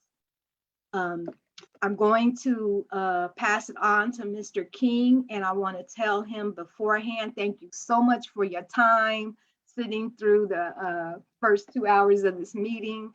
And I hope and encourage some questions from the members to Dante after his presentation, because this is a rare opportunity we have where we can discuss race. Thank you very much, Gloria, for inviting me here. Thank you all for everyone that's on this committee for having me as a guest. I really appreciate it. Keith, I see you. Chair Mahogany, I see you. There are some Aquina Chan, a lot of faces of people that I know, and I'm grateful just to have the relationships that we do have. I think relationships are vital to our survival. So I'm going to share some slides with you, actually. It's saying that it's disabled, so whoever controls that, can you allow me to share my screen, please? And as Gloria mentioned, I have recently released a book, my first book, and part of the purpose for the book was to bolster awareness around the curriculum that I teach, and I've been teaching it in different spaces, primarily medical spaces, but have also lectured at UCSF and some Stanford and some other places. So as Gloria mentioned, the name of the book is The 400-Year Holocaust, White America's Legal, Psychopathic, and Sociopathic Black Genocide and the Revolt Against Critical Race Theory. I am having a virtual book launch. If anyone would like to attend, feel free to go to my website at danteking.com, and you can find the link there. That will be on February 1st at 12 noon. So once I get through with the presentation, please feel free to ask me questions. I will say, starting off, that this will be very hard. As someone who is a descendant of both enslaved people and also parents and grandparents and great-grandparents who survived the Jim Crow period, this is really hard for me, giving these talks, teaching courses, all of it. I also want to say that I think in this country, sometimes there's a delineation made between histories. We have our Black history, and then everything else is American history. And I compel people to think of it all as white history. And it has impacted Black people. And there are elements to it where we can, or there's room rather, where we can frame it as Black history also, but it's all white history. And so the reason for the title, White America's Legal, Psychopathic, and Sociopathic Black Genocide, is because one of the first acts passed by Congress in the first congressional meeting that occurred between 1789 and 91 was a naturalization law that enacted citizenship. And citizenship in America, in the United States, as this law read, be it enacted by the state and House of Representatives of the United States of America, of Congress assembled, that any alien being a free white person who shall have resided within the limits and under the jurisdiction of the United States for the term of 2 years may be admitted to become a citizen thereof. And so you've got a country that's founded upon principles of Anglo-Eurocentricity, using the term white to collect, really gather and identify collective Anglo-Europeans as one group, right?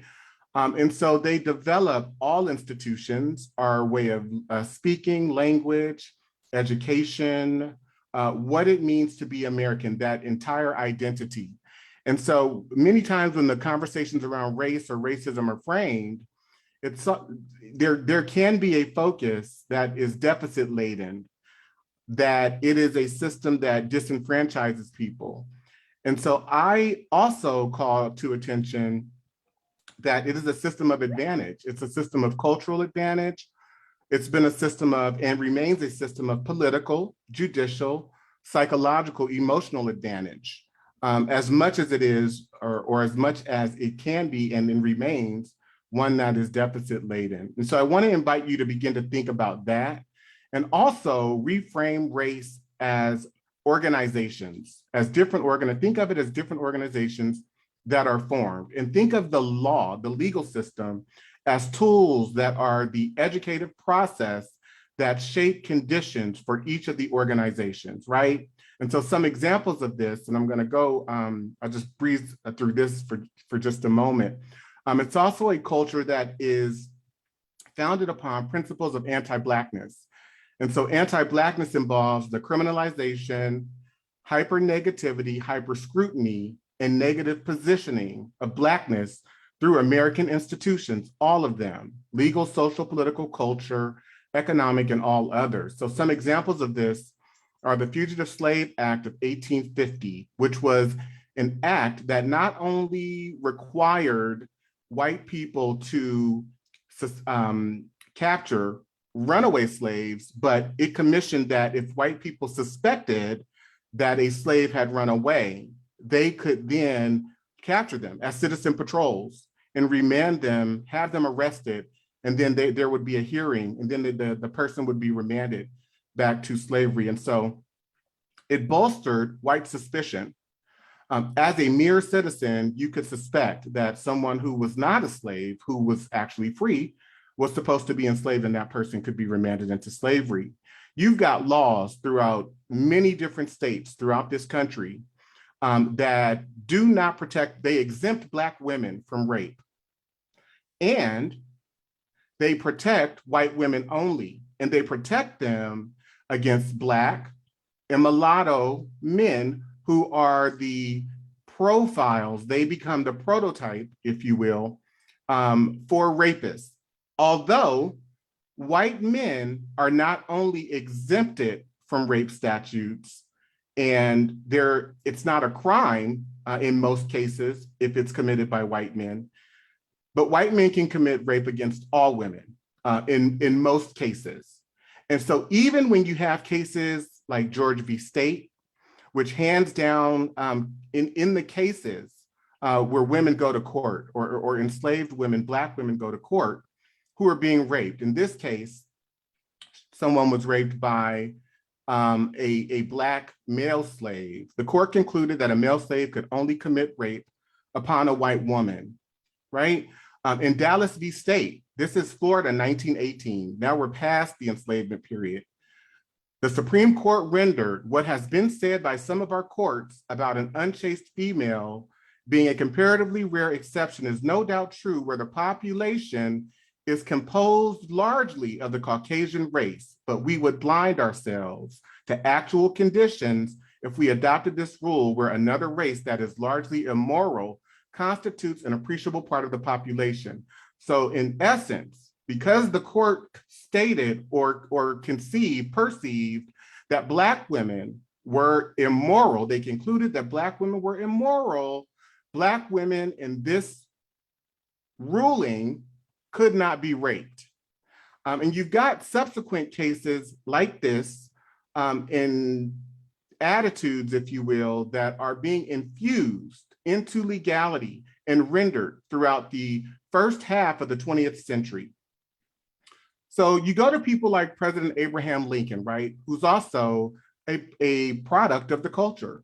And what he says in his senatorial speech, this is roughly 1858, he says, "I will say then that I am not nor ever have been in favor of bringing about in any way the social and political equality of the white and Black races, that I am not nor ever have been in favor of making voters or jurors of Negroes, nor qualifying them to hold office, nor to intermarry with white people. And I will say, in addition to this, that there is a physical difference between the white and Black races, which I believe will forever forbid the two races living together on terms of social and political equality. And inasmuch as they cannot so live while they do remain together, there must be the position of superior and inferior.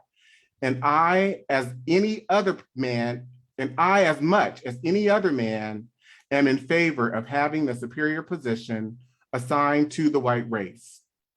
So you see this over and over again. Nixon, sorry, I forgot to change the slide, but Nixon in 1969, what does he say? He says, you have to face the facts. The whole problem is really the Blacks. The key is to devise a system that recognizes this without appearing to do so. And so you've got, after the 14th Amendment is passed in the slaughterhouse cases, this is 1873. The Supreme Court holds that the monopoly neither violated neither the 13th or 14th Amendments, reasoning that these amendments were passed with a narrow intent to grant full equality to former slaves. Thus, to the court, the 14th Amendment only banned the states from depriving Blacks of equal rights.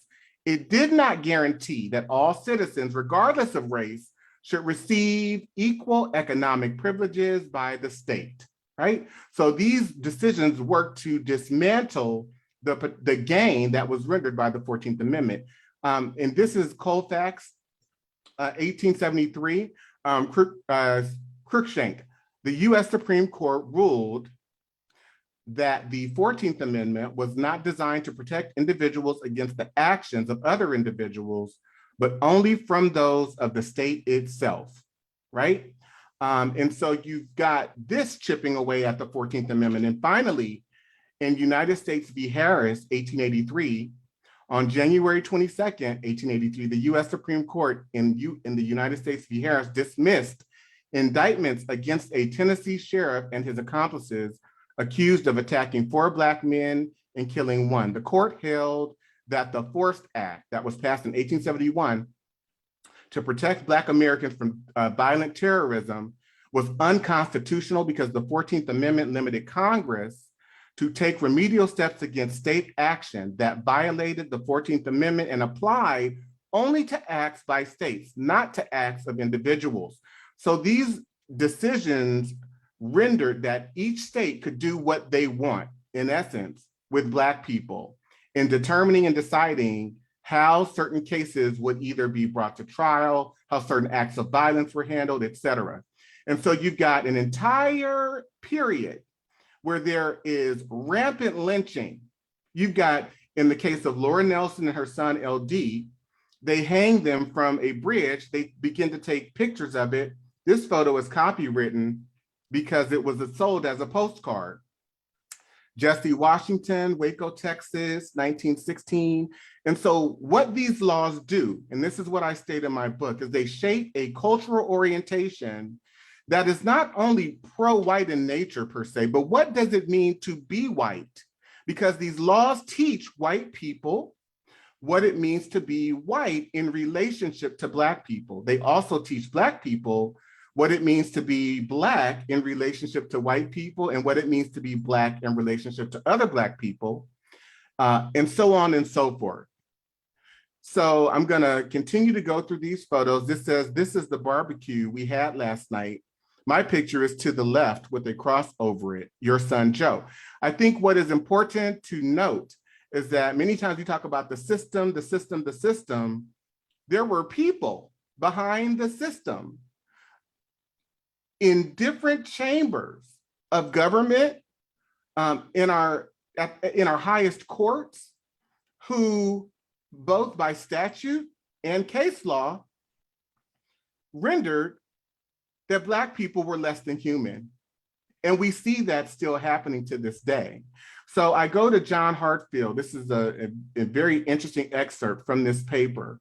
It says, John Hartfield will be lynched by Ellisville mob at 5 o'clock this afternoon. He was lynched because he was dating a white woman. What's interesting here, it says Governor Bilbo says he is powerless to prevent it. So this is before the act has taken place. And you've got the governor of the state throwing his hands up saying, there's nothing I can do. This is roughly around 1921, 1919. Thousands of people are flocking into Ellisville to attend the event. Sheriff and authorities are powerless to prevent it. So we're going to throw up our hands. So where can there be protection ever? Right? So it's not just that this is history. This shapes not just the legal and cultural facets of what it means to be American, but these acts and the facilitation of these acts by local, state, and federal governments because of a lack of enforcement or the decisions that I just shared with you that render that there would be no accountability is basically what they did. These decisions and these acts sat at the core of what it meant to be moral in America. This represents morality, that people could take pictures of these incidents and smile. And many times they really didn't have a reason to commit such acts. What about this is not vile? What about this is not psychopathic? What about this is not sociopathic? And so that is what I am taking to task. I think all too many times, we as Black people, especially as Black Americans, have not had the type of opportunity to frame our experiences in ways that humanize us and begin to really pick apart the types of behaviors and the type of psychology that manifested and would permit people to stand around, bring their children to these types of events and train them to be in relationship and in connection to Black people in this way. And so it's not only white people.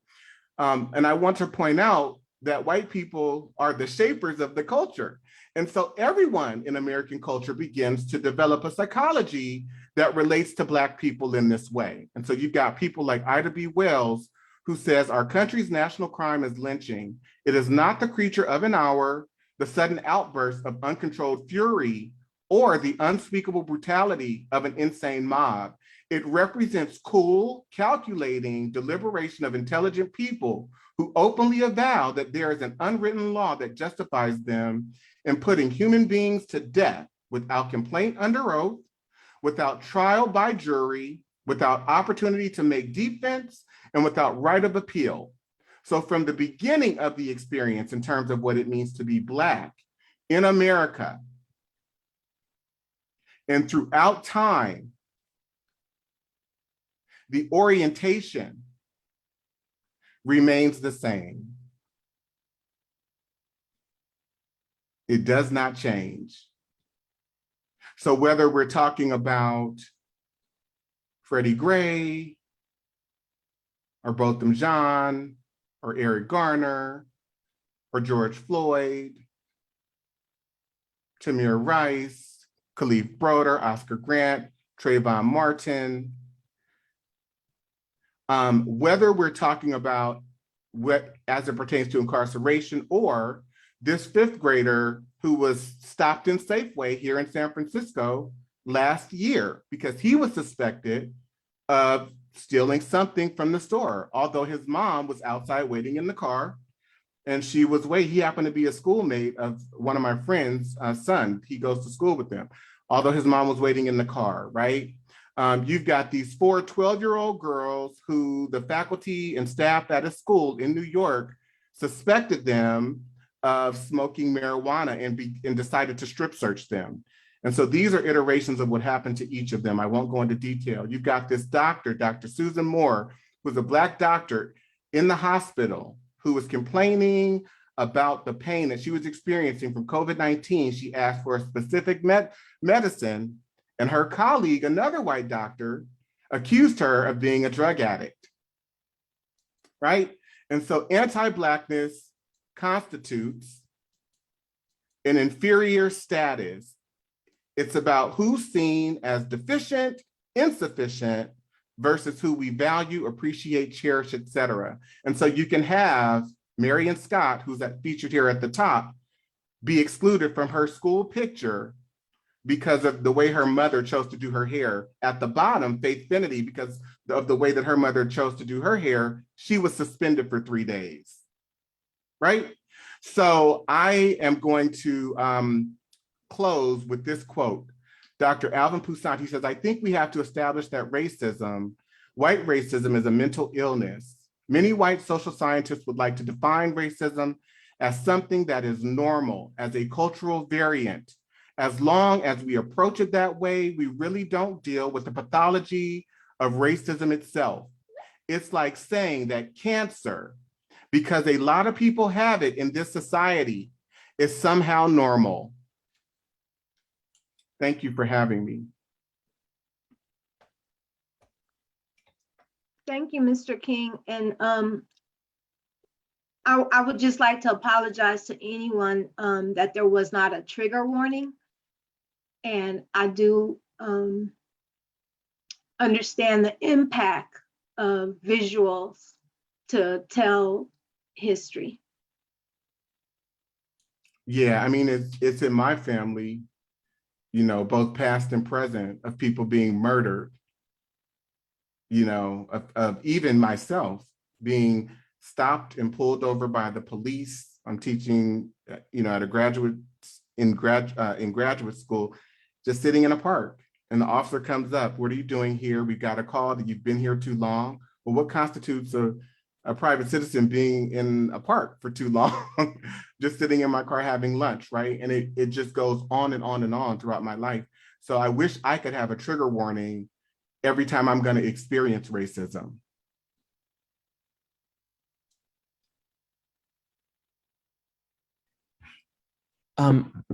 Thank you so much, Mr. King and Gloria Berry, for this presentation. I know that there are more folks who want to provide comment, so I will go on to Member Chen. Thank you for giving us this presentation, Dante. It's a really good reminder of what we need to fix. I know it's still happening today, like all these injustices.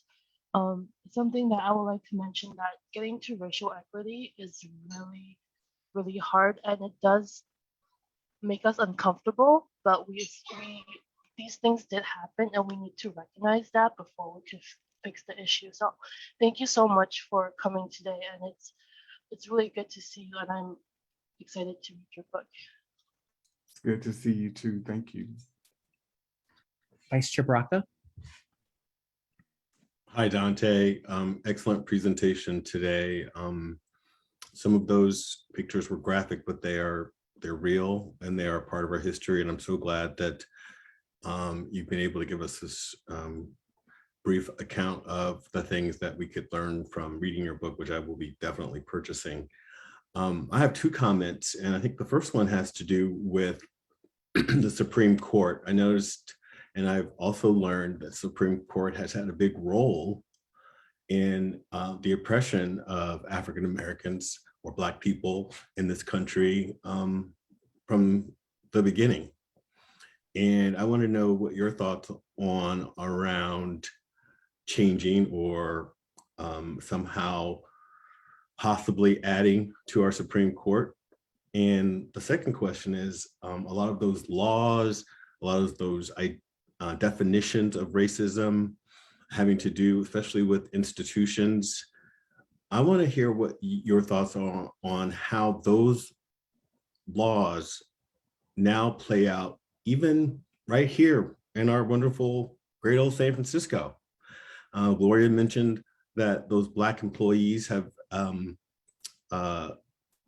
had many complaints, and those complaints have come to the supervisors.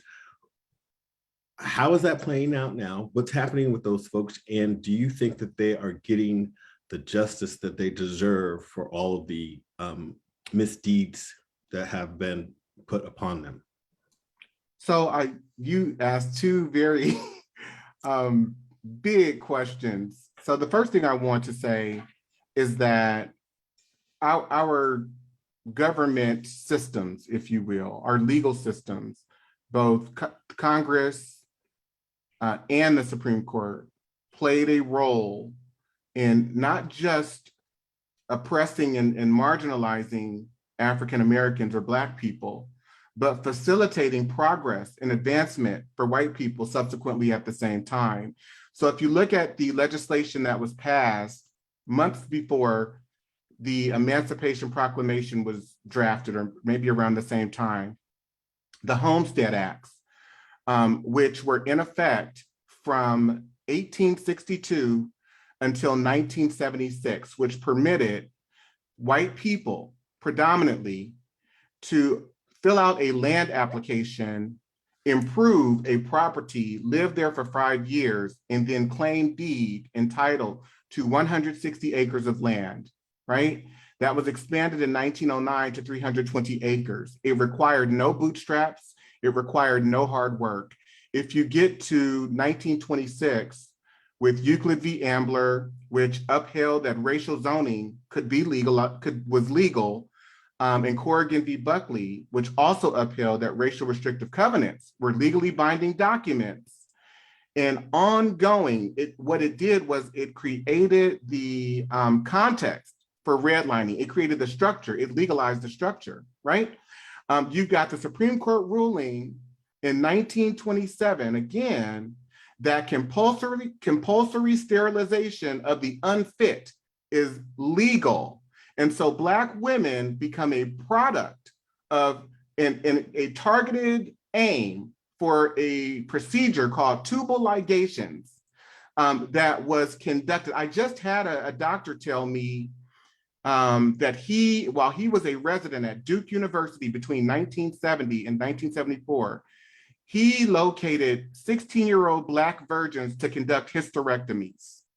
Okay, so there has been widespread, rampant, legally facilitated terror. And so I don't understand when we have these conversations around reparations, if we're just speaking factually about how these things occurred and when they occurred and the magnitude of the effects that they had, why it's so hard for people to sign on to it. And people can say that they support it, but it's not necessarily within what we see in their actions. And for the people who don't support it, again, I believe it's part of a sickness. It's a lack of empathy and a very ill-gotten proclivity that people just won't let go of and that they're holding on to. As it pertains to how we see these things manifesting here in the city amongst within our employee population, I think one of the issues that has been significantly offensive to me, and I won't say much about it, but the reports that the city made public that clearly shows that Black employees are disciplined at a rate that is substantially higher than all other employees, and that data could be around for probably going on 5 years now, and that nothing has been done to address it. I think it is irresponsible. It is extremely racist and offensive in nature, and it makes it hard for Black people to be in that environment. It really does. And what I have said, and I say this boldly, that if San Francisco does not want Black people in it as employees or as residents, just say it. There's no need to pretend. Many have moved to places like the South anyway. So I think that's a larger conversation, Keith. But I also would urge the powers that be to look at how people within the same classifications are able to have substantial disparities in terms of how much they're paid as well. One of the things that a group did just months ago maybe is be able to look at and provide documented evidence that certain people, predominantly non-Black, were given out of cycle pay increases. What does that mean? That means that during the period of 1 year, I'm going to use some names on here. Excuse me, I don't mean to offend anyone, but let's say Miss McDonough or Bevan Dufty. Someone went into the system and gave them $2.50 raises in November. They did it again in December. They did it again in March. They did it again in April. So by the end of that year, they had gotten $10 in raises, right? And I don't have anything against that. My position is just do it for everyone. Make sure you do it equitably, because what it does is it exacerbates the disparities. It's not just that people aren't being paid equitable upon entrance to the city, it's actually exacerbating it.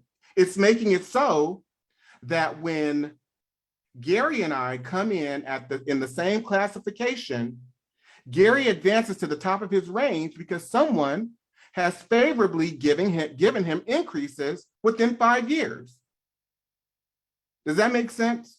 So there are a lot of things that are happening that are not just, it's systemic, but we have to realize that there are people behind the system making decisions every day that inform how the system functions. So I am tired of talking about the system.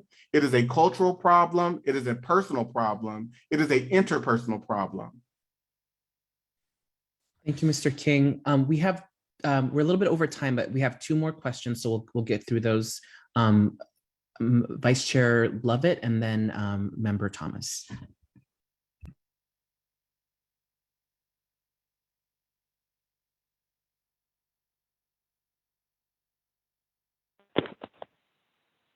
Okay. So first of all, thank you so much, Mr. King, for coming. I'll just briefly say that if you have not been to the Martin Luther King Jr. National Historic Site in Atlanta, it is worth going. 20 years ago, I was working with a nationwide coalition, and we held a conference in Atlanta. And at that site, we watched videos, historic videos and footage around lynchings, around these very issues. We can't forget our history. We have a shared history. I've also been to sites with where the railroad workers built the Transcontinental Railroad, where people died, literally the canaries in the coal mine. So we share that history of trauma. And then I want to acknowledge how, not only just how painful it is, but how it informs each subsequent generation. And that we cannot ignore the more subtle forms of discrimination today. And so I want to point out and just bring it back to today. So this could be a question, food for thought, but we have a housing element in San Francisco. Second draft, go read it. And I'm impressed that this is supposed to be a lot heftier in terms of addressing equity issues, right? So many people, working class, so many from the Black, Latinx, different Asian communities have been displaced. And so how do we actually hold this city and expensive cities accountable? And it's not just in cities, because I've been hearing how Black farmers have gotten displaced from their land. And so these land grabs happen in different ways, and it doesn't even require some Supreme Court justice with 19th century values, right? We see all sorts of practices, and for economic reasons, just as cynically, slavery was perpetuated for economic reasons, and it hurt so many people, took so many lives. So I just want to acknowledge that work, both the history and how we live with racism and how we need to really battle it. Thank you, Vice Chair Lovett. Member Thomas, do you want to go ahead and speak? I think it would be fine if you wanted to speak. Okay, thank you. I want to read from the comment I made in the chat. Thank you, Mr. King, for your presentation. It was incredibly informative and helpful. Appreciate it a lot. I know we all did. My question is, a lot of us work in organizations, nonprofits, and government, private sector, and all, and we see the legacy of what you described of anti-blackness, and I think you referenced the Gould report in what's gone on with unfair discipline and unequal discipline in city employment, but also like not just the legacy of anti-blackness, but like everyday reaffirmation, we see it around us. What are some tools or best practices that we can bring not only to our workplaces and other areas we are, but maybe even here to the party to combat this? Some tools or resources or best practices that would help us push back against this and help try to correct what we've been learning about this evening. I appreciate the feedback from all of you and the question. I think it's multi-pronged. I think we all are dealing with this in ways that are in some ways very different, in other ways similar in nature. I think societal standards require that these orientations to oppress certain people, it makes it easier. And so if there's bad behavior or some type of changes that need to be made with people who we are comfortable marginalizing traditionally, we can call that out with no problem.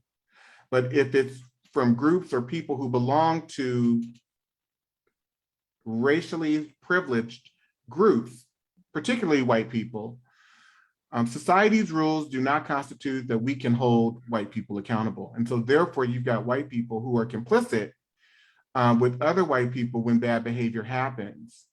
And I also think we have to be very clear in our understanding regarding the racial hierarchy that has been established, that has placed Black people at the bottom of that hierarchy in ways that are very severe. You hear the employees of the SEIU union discuss it, some within the Local 21, just here in our own city, right? Mm-hmm. And I think we have to be willing to teach people, to educate them, so that we can hopefully try and help people first, right? Because that's what this is all about. But if people are not getting the message, then we have to begin to hold people accountable, and we have to be measured and also fair and equitable in terms of how we do that. And I think our outcomes, since we use numbers to measure everything, if our outcomes are telling us that something is racist, it should not matter what the people who are in certain positions making decisions are saying about they want equity and they believe in fairness. If what they are managing and or making decisions over signify that there are disparities, whether severe or subtle, and those gaps are not closing, then we need to locate people who can do a better job. But there has to be accountability. Otherwise, the people who are most impacted continue to suffer, continue to be triggered, continue to be traumatized. And that leads to, as we know, lower quality of life, shortened lifespan. Everyone wants to have a conversation about, well, why can't Black women, whether they're affluent or impoverished, why can't they carry babies to term? Well, you want to know why? Because when I come to work, I'm being followed and scouted about how many times I went to the restroom. I was told on one of my jobs, and I'm just sharing with you, this is brief, that I needed to take the James Baldwin quote out of my signature line because it made white people uncomfortable, that it also made me look angry, right? And so that does not make for a welcoming, affirming, uplifting environment. It's degrading and dehumanizing. And so imagine these things happening to you moment to moment every day, you having to not respond in a way that signifies how you really feel, so you're keeping it within your body, right?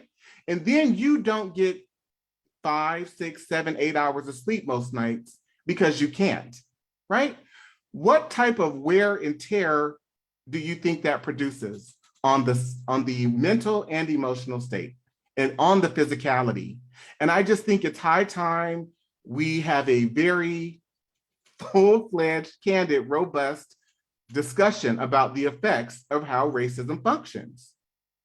And if you don't experience it severely, you most likely don't care about it. But that's it. Thank you for the questions. Well, thank you, Mr. King, for your presentation, and thank you, members. That presentation was definitely hard, I think, for everyone, to get through because it dealt with some really brutal truths. It is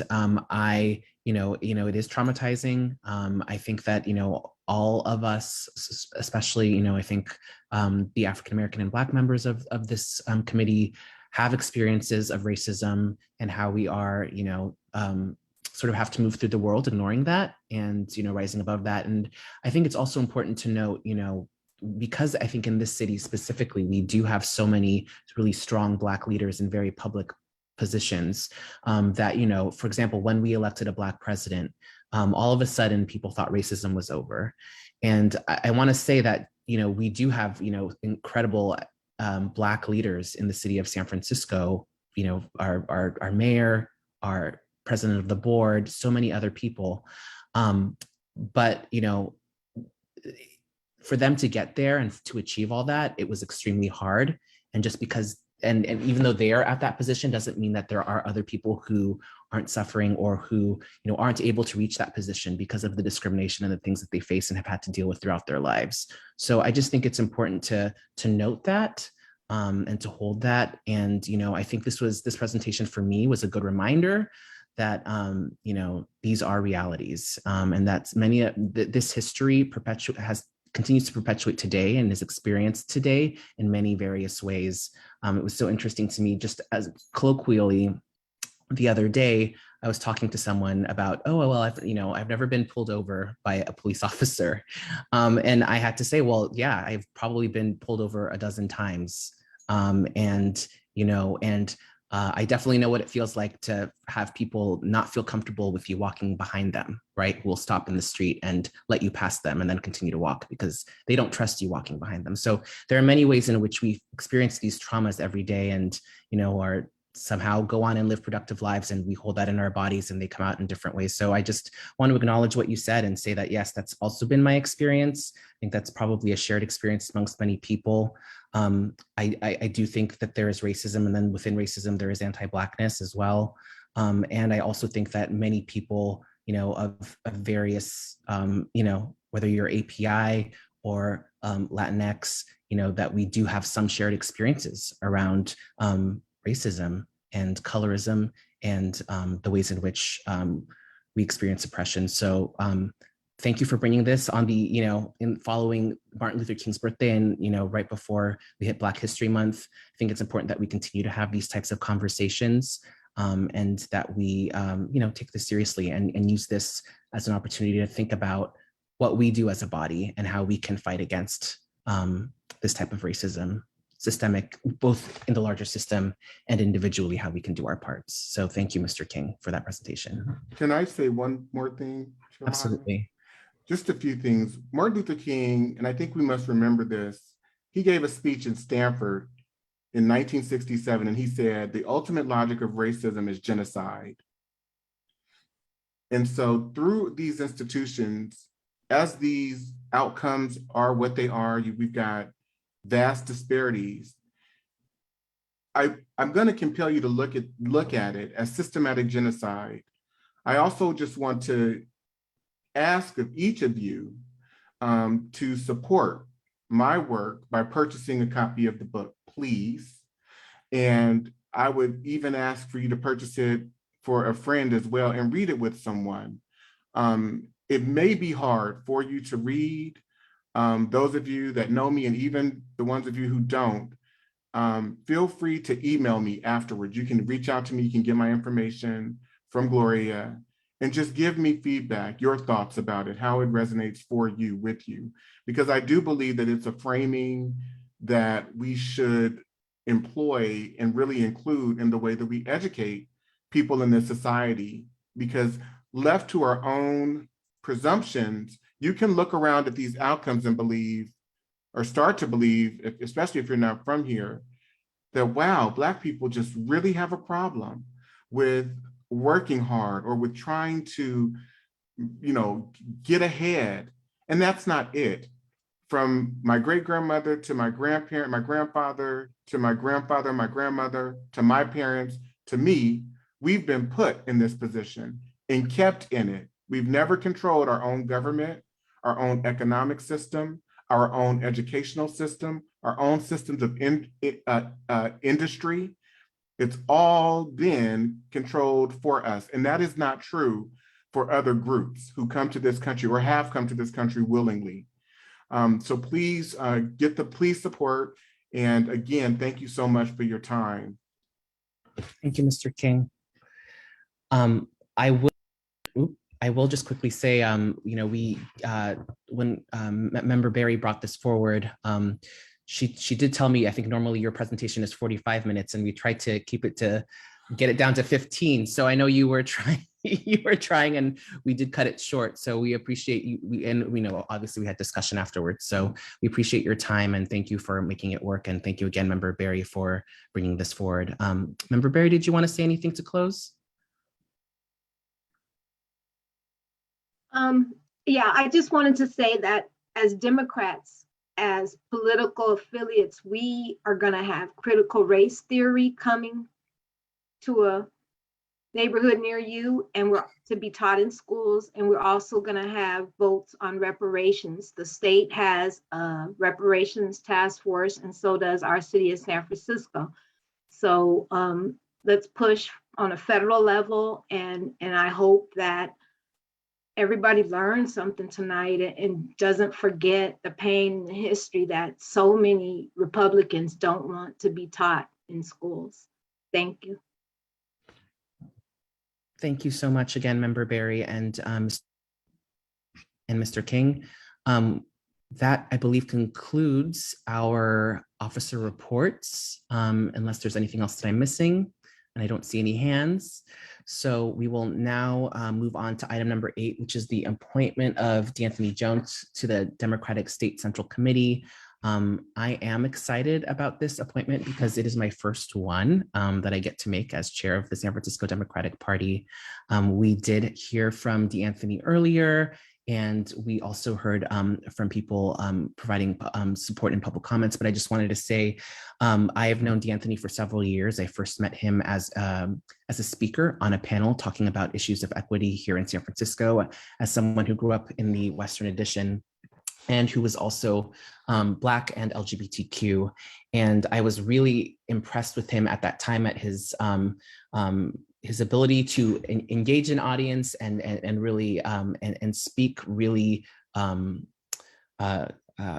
well to the experiences of being both Black and queer, and how he, as a native San Franciscan, has seen the city change and how he hopes to make the city a more equitable place for everyone. And through getting to know him, getting to serve on the Alice B. Toklas Democratic Club with him, and also seeing him at state conventions and Democratic conventions, even though he wasn't there to necessarily vote for anyone, I have been continually impressed by his commitment to the Democratic Party and to politics here in San Francisco. And so I'm very, very proud to put him forward for appointment to the Democratic State Central Committee. So with that, is there anyone else who'd like to make comment? I see Vice Chair Lacroix.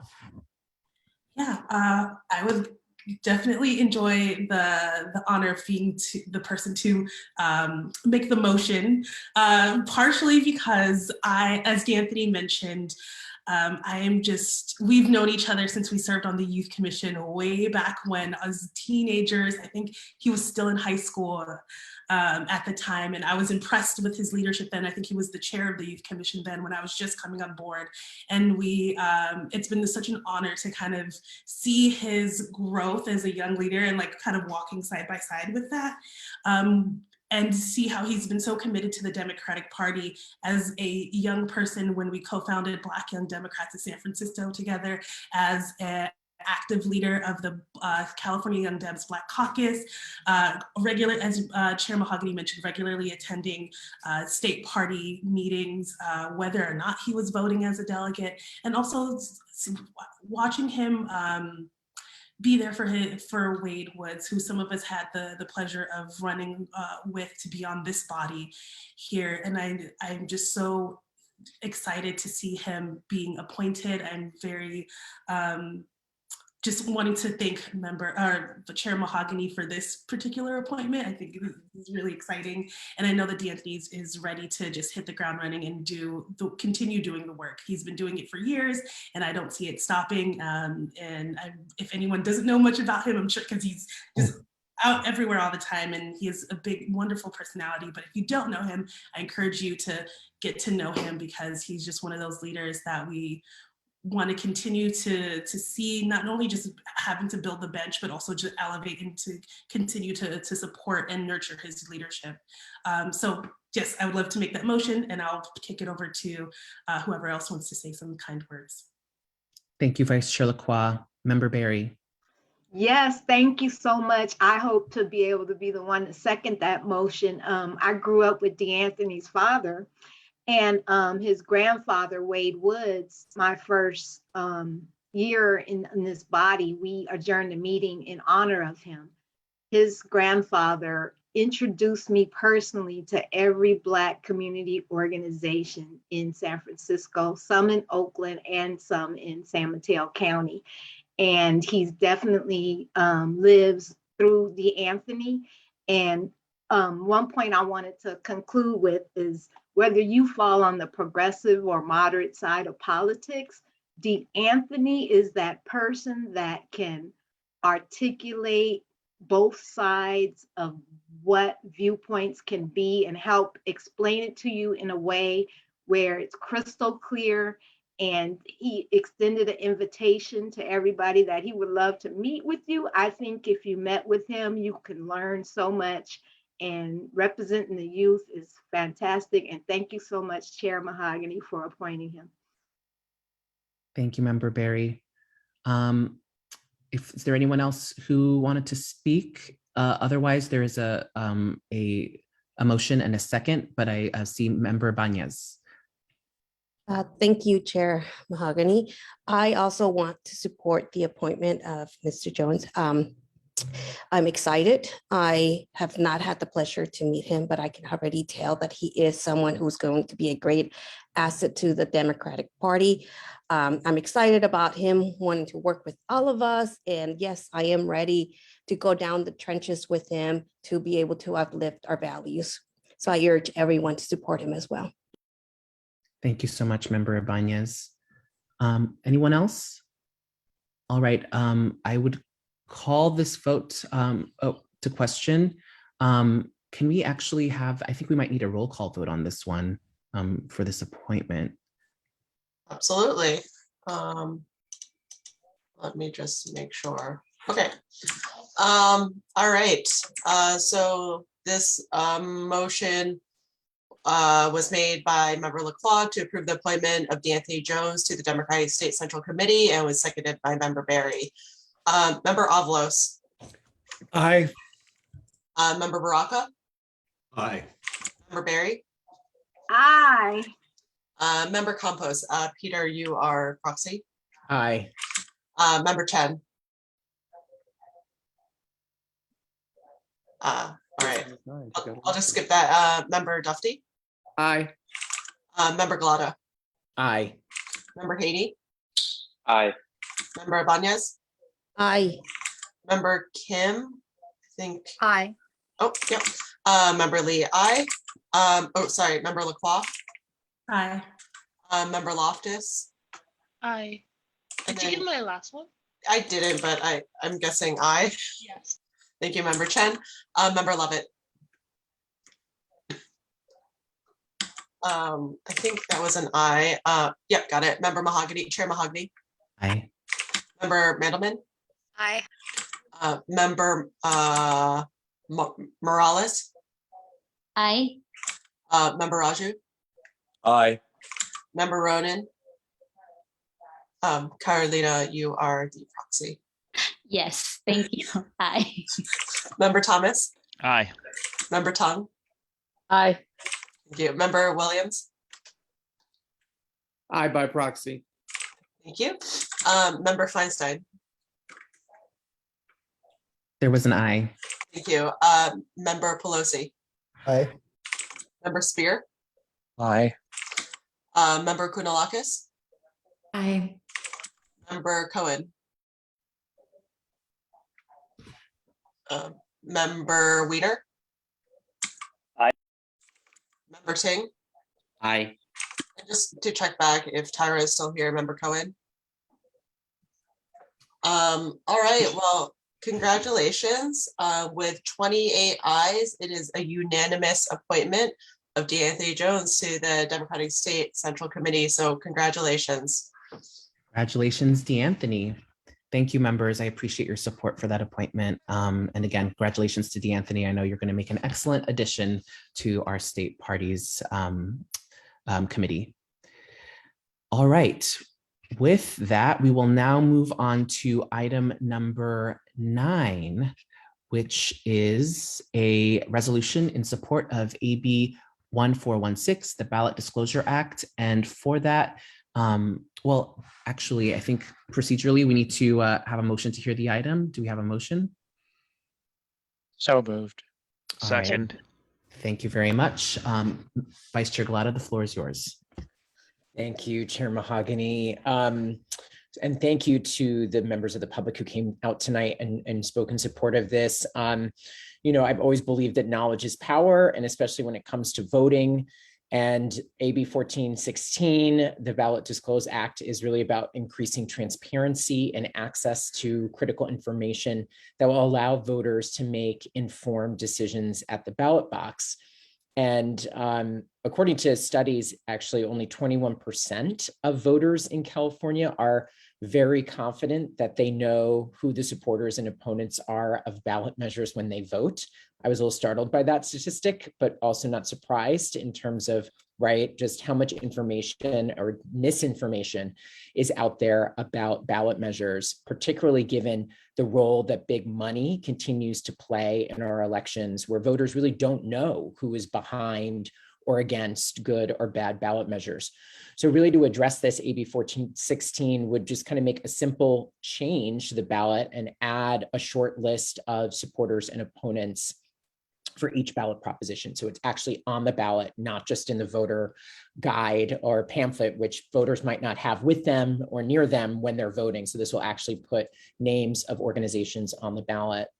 And you know, if we can't really fight the money, we have to increase the transparency. And so the Ballot Disclose Act will have a positive impact on ballot measures supported by organizations that we trust in California. And the data actually bears this out. So a study showed that people who voted yes on a measure increased 9% when the ballot showed supporters and opponents. And just to put that in context for what that means, if we think back to Prop 15, so schools and communities first, which fell short with just 48% of the vote, and Prop 16, which would end California's ban on affirmative action, lost by 43%. So these were measures that were supported from organizations that Californians trust, but you know, misinformation, big money really played a role in impacting the support for those measures. So this transparency measure could have, if it's put in place, we could see different outcomes at the ballot for things that we support as Democrats. So this bill is sponsored by the California Clean Money Campaign. It's supported by a number of organizations, League of Women Voters, California Common Cause, Western Center on Law and Poverty. Also, a number of DCCCs are in support, LA, Alameda, Santa Clara, San Mateo, Contra Costa. So I think we should add our name to that list. And the reason I'm bringing this forward right now is because this bill is actually moving. It's passed the Assembly Elections Committee, as well as appropriations earlier this month. It's actually heading to a full floor vote in the Assembly on Monday, and then it would sit for a while and go to the Senate Elections Committee in the summer time, and then go to Senate Appropriations, and then to the full Senate floor, and hopefully to the governor's desk. So it has a journey to go from here, but hoping we can lend our name and be a vocal supporter in the months ahead to see this get passed and hopefully head to the governor's desk for signature. I just wanted to quickly address, I circulated some amendments to the proposed language, so I just want to address those amendments quickly. So you'll see the amendments, which they were sent via email before the meeting.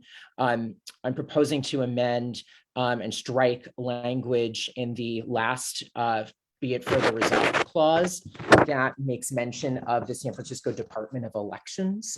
So, and the reason for this is that the legislation actually applies specifically to state ballot measures, but it also allows counties to implement a similar policy for local measures. But actually, my understanding at first was that the elections department would be able to make that determination and implement, but actually the bill puts that determination to the Board of Supervisors to decide. And really it's an opt-out. So if a county wants to opt out of that, then they would have to do that by action of the Board of Supervisors. So I just wanted to strike that language to not muddy the waters and involve the Department of Elections when they're really not a body that will make a decision on this. So that's all my remarks on this, and I'm happy to take any sort of questions and hope to have your support. Thank you, Vice Chair Galata, and we have Member Thomas with your hand up. Thank you, Chair Mahogany. I just want to point out to folks that this is one of the bills that I mentioned earlier that's in the email that is on the cutting room floor. It needs to make it out of the House of Origin by the end of the month. It's on that list. The entire state party endorsed it, I believe, by consent calendar. So it was overwhelming support at the state level. I really appreciate Member Galata bringing this here because we need to push it out of the House of Origin by the end of the month. So I'd love to be added as a co-sponsor, and I encourage everybody to vote for it. Great. Thank you, Member Thomas. Is there anyone else who would like to comment on this item? Seeing no other hands, I would also like to be added as a co-sponsor. And do we have a motion to approve this resolution? We already had motions. Oh, sorry. Thank you. All right. Well, so maybe we can pass this by acclamation since I didn't see any hands and doesn't seem to be controversial. All those in favor, say aye. Sorry. Aye. Oh, sorry. Go ahead. Can we make sure that we're voting on the amendments as well, just the amended resolution as in support? All right. Yes. Thank you. Can we have a motion to actually approve this item as amended? Motion. Second. Motion to go ahead. Should I say it or? Well, I would maybe just ask if Brian, Member Spears Proxy, would be welcome to just amend that. I think that would be better. Can you say that again? I'm sorry. So I accept the amendments, and the motion remains the same to pass it, and hopefully by acclamation. Okay, wonderful. All those in favor say aye. Aye. Aye. All those opposed? Any abstentions? All right.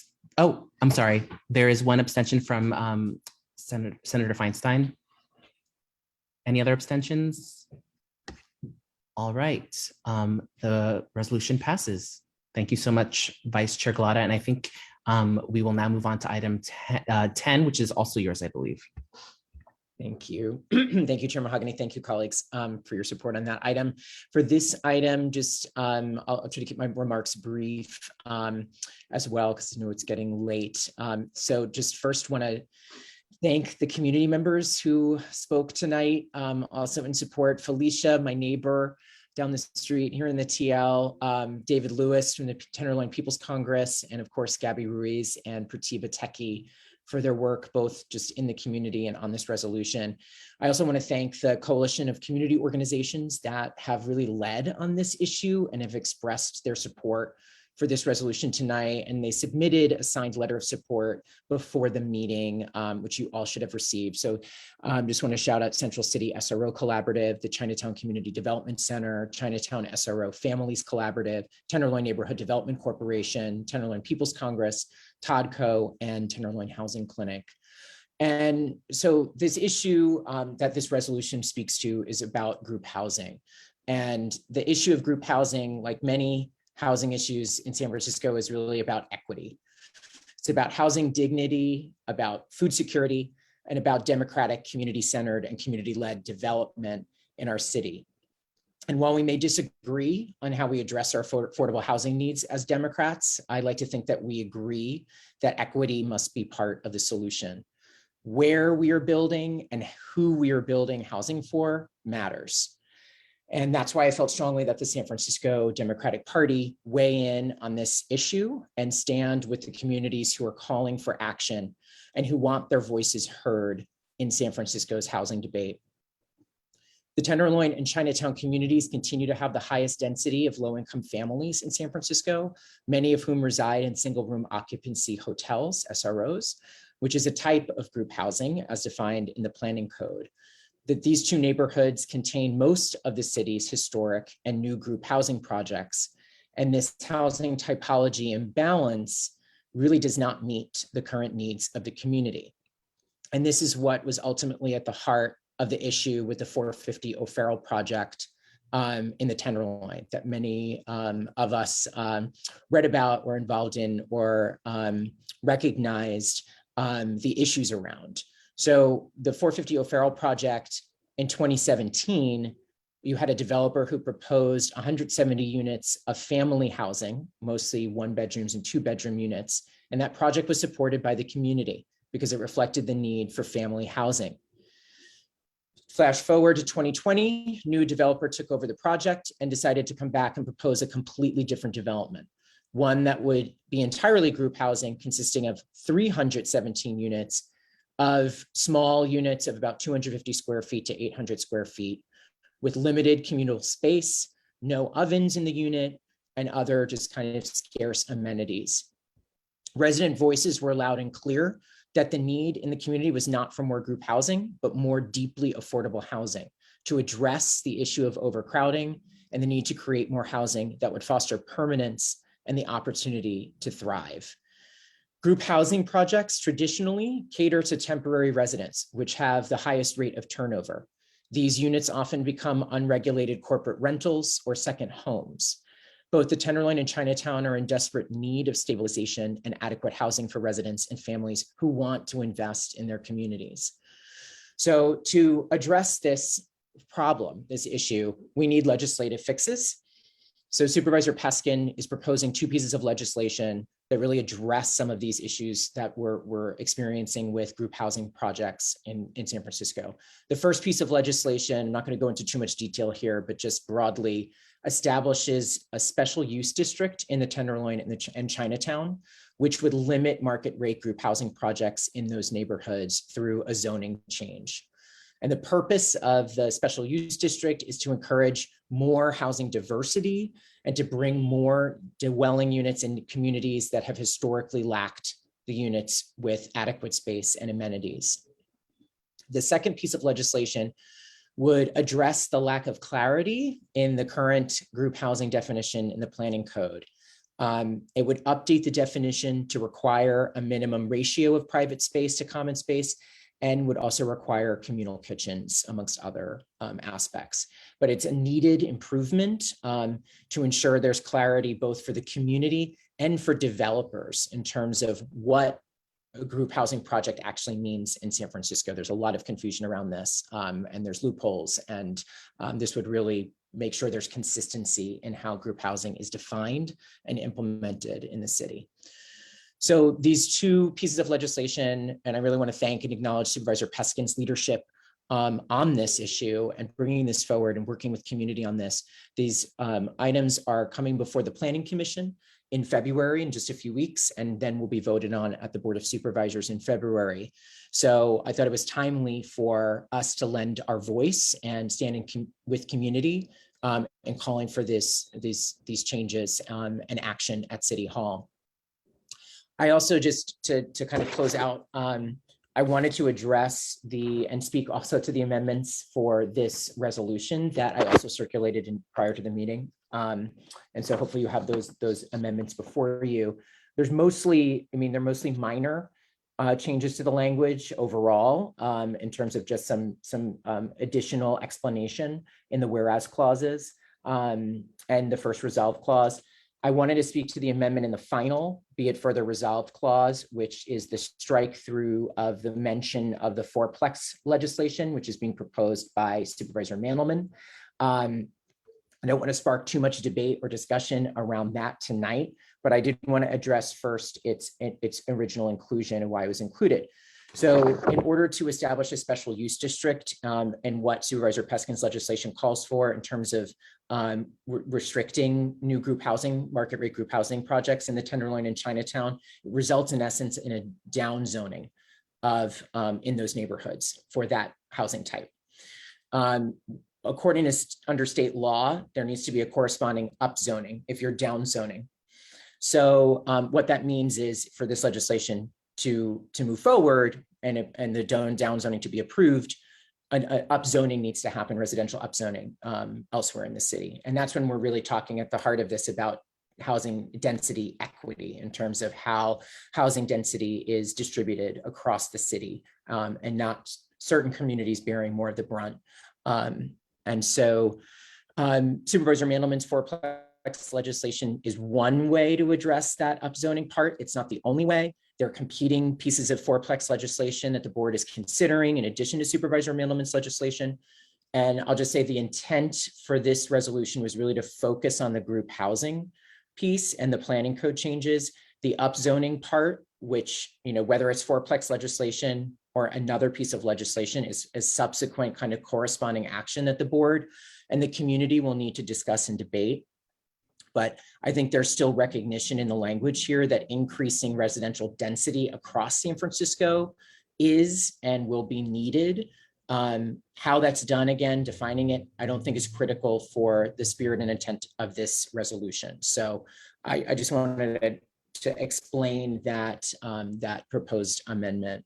So with that, I just want to thank co-sponsors, members Lacroix, Ibanez, and Kim. I want to thank Pratibha and Gabby again for their deep collaboration and partnership, and also just shout out and big thanks to Sunny Angulo from Supervisor Peskin's office for her work on this legislation and just her incredible guidance on this resolution as well. And with that, I will return it back to our chair. Thank you, colleagues. Thank you, Vice Chair Galata. Member Lee. Great, thank you so much, Chair Mahogany. Thank you so much to Member Galata on his birthday for bringing this resolution forward. And I really appreciate your work engaging with your community, the Tenderloin community, and with DCCC members on this resolution. I echo the thanks that you gave to all the folks from Tenderloin who are still on this call. Folks like Felicia and David Elliott Lewis, and certainly Pratibha Teki, and folks from Chinatown, CCDC, who showed up today. I mean, Felicia and David, you are tenant advocate institutions in the Tenderloin. So I think what you share here today, I think is really meaningful to me. And I do believe that, you understand and really experience housing issues in the Tenderloin like no one else. So I will say first, Member Galata, thank you so much for bringing up the issue of 450 O'Farrell. I think how it played out in the media, like when it was going through that messy process last year, was not really fair. I personally supported the original project and frankly disagreed with the planning department's analysis that the changes that the new developers brought did not fit the original intentions. And most importantly, it did not capture the original support that the project had from community members, especially other affordable housing nonprofit developers and SRL building managers in the Tenderloin like they didn't support it, and they're folks who deeply understand what it takes to build housing and what the neighborhood needs are. So sort of, I mean, overall, I support this. I look forward to voting yes on this today. I will note, though, that I would have liked to see the language kept in around Supervisor Mendelman's fourplex legislation, mostly because I do support it. I recognize that that legislation is in flux. I think there are competing fourplex resolutions, ordinances, whatever, that are moving forward. Based on what I know of those, I don't support those. However, my understanding is that for Supervisor Peskin's legislation to move forward, one of the ones that's making its way through the Board of Supervisors, that for that to kick in, it requires the passage of Supervisor Mandelman's legislation. So I feel like there's a piece built in.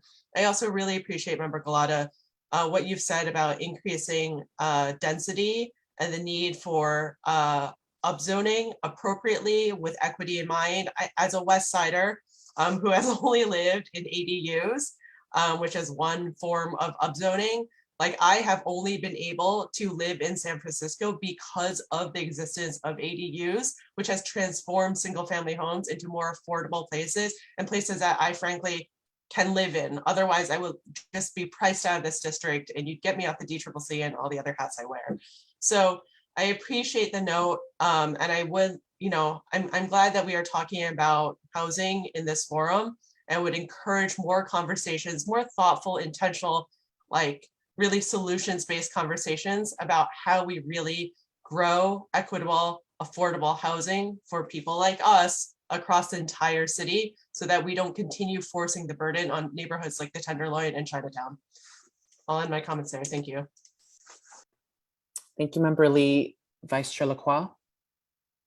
Yeah, hi, I just wanted to just say thank you, Vice Chair Galata, for bringing this resolution forward and for your leadership on that, and also recognizing all the members of community that came and spoke, and for all the folks who maybe had something to share but couldn't be here, or maybe this late. We value your thoughts and input, and we really want to have you be included in this conversation.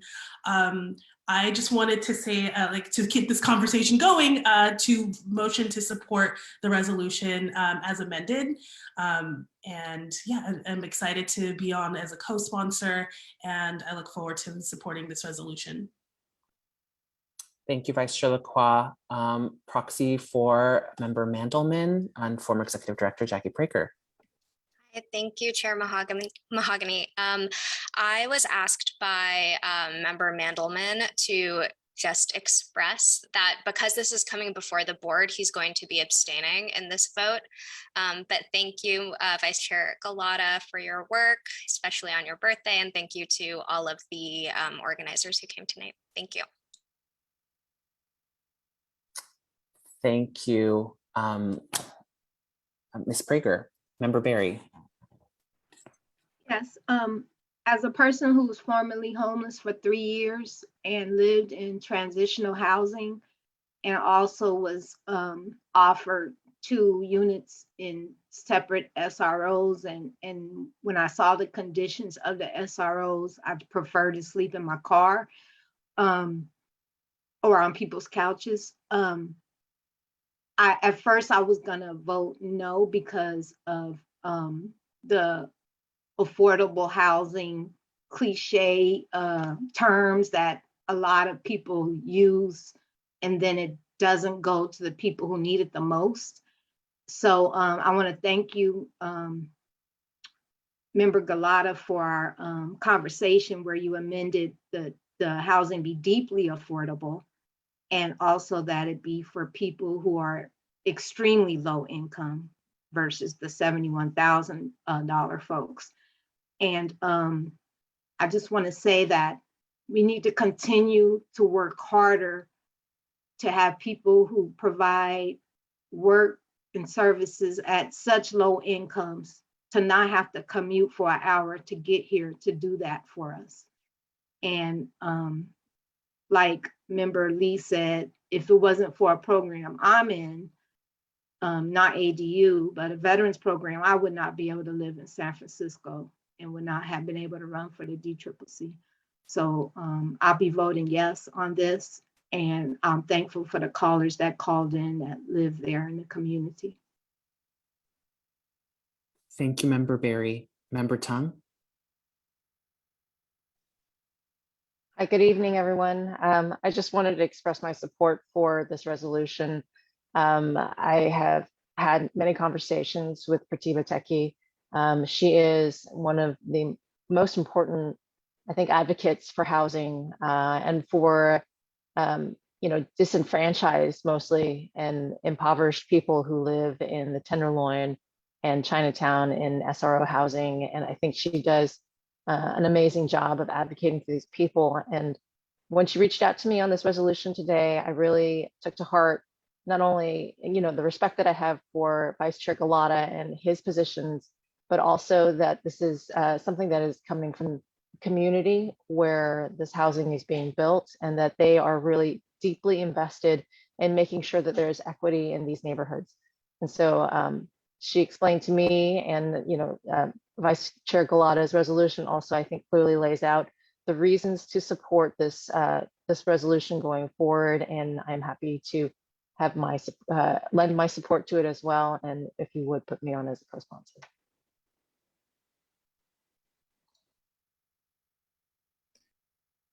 Thank you, Member Tung. Member Chen? Hi, thank you so much, Peter, for bringing this resolution through. It really means a lot, especially when I'm getting a little emotional. I don't know if people know like how important it is to preserve these neighborhoods. In the past, like I think 10 years or so, there's been a lot more people changing a lot of these SROs or a lot of housing in Chinatown and the Tenderloin into these group housing. And it's really displaced a lot of residents who can't live anywhere else besides these places, besides these SRO. Like if you had a choice to, I don't think anyone would want to live in an SRO because it's so small, and sometimes up to 3 generations of a family will live in there. So it's really about being able to survive in the city. And I really want to thank you, Peter, again for bringing this forward.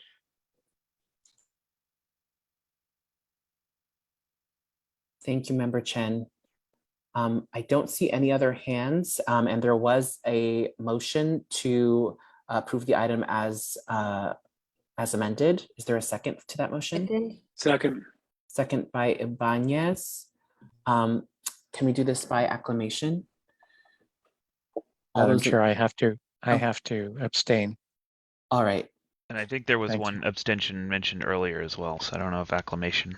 Okay, so why don't we go ahead and do a roll call vote? Okay, we have done by acclamation with just abstentions added, but I can do a roll call vote for sure. Is there in our bylaws, is there anything that prevents us from doing by acclamation if there are abstentions? We're going to be voting no, so I think it might be mooted. Okay. Okay, well, why don't we just go ahead and do a roll call? Roll call. Okay, no worries. All right, Member Obolos. Happy birthday, Peter. Aye. Member Braca. Aye. Member Barry. Happy birthday, Peter. Aye. Member Combos. Aye. Member Chen. Aye. Member Dufty. Aye. Member Glada. Aye. Member Haney. Aye. Member Ibanez. Aye. Member Kim. Aye. Member Lacroix. Happy birthday, Peter. Aye. Member Lee, yes. Member Loftus. Abstain. Member Lovett. Aye. Member Chair Mahogany. Aye. Member Mandelman. Have abstained, noted. Member Raju. Aye. Member Morales. Aye. Member Ronan. Aye. Member Thomas. Aye. Member Tung. Aye. Member Williams. Aye. Member Feinstein. Abstain. Thank you. Member Pelosi. That's Gary, if you're still here. Member Spear. Abstain. Member Kounalakis. Aye. Member Cohen. Abstain. Member Weiner. No. Member Ting. Abstain. All right, with 21 yes, 1 no, and 6 abstentions, this motion carries. All right. Thank you again, Vice Chair Galata, for bringing this resolution forward. We will now, and happy birthday. We will now move on to, I believe, our final resolution, which is one that I have introduced, which is a resolution urging the FDA to remove all restrictions based on sexual orientation when it comes to donating blood. And colleagues, can we have a motion to hear this item? So moved. So moved. Dufty. Second. Dufty. Second by Dufty. Who's who moved it? Ibanez. Ibanez, perfect. Thank you. Colleagues, I'm bringing this forward. I think that we have voted on a similar resolution in the past, but since the beginning of COVID, the US has been experiencing a blood shortage, and in acknowledgement of that, back in January of last year, the US actually relaxed its restrictions on gay men or men who have sex with men donating blood.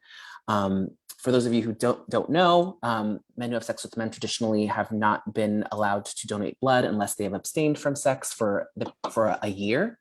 And then back in January of last year, those restrictions were relaxed to just 3 months, to 3 months. Now, I think many people would argue that it doesn't do very much. Many people are not abstaining from sex, especially if they have partners for 3 months at a time, hopefully. And this kind of restriction is really based in ignorance and frankly, homophobia.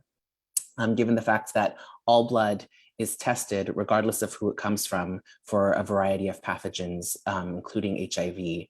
And so given the advances of PrEP, given the advancements of science, knowing the HIV virus for over 3 decades now, 4 decades now, and knowing that so many other countries have already abolished and completely got rid of their restrictions around gay men donating blood. Most recently, France just this month became another nation to completely remove its restrictions around gay men donating blood.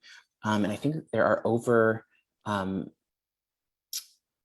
are dozens of countries, including places like Albania, Argentina, Bhutan, Bolivia, Germany, Greece, Hungary, Israel, the Ukraine, United Kingdom, and Uruguay, all have completely removed or have never had restrictions on the donation of blood. So this resolution simply urges the US government to get with the program, or the FDA to get with the program, and to finally do away with those archaic rules that prevent gay men for donating blood at a time when we are experiencing the worst blood shortage in our country in decades. So I hope to have your support for this resolution. Member Berry.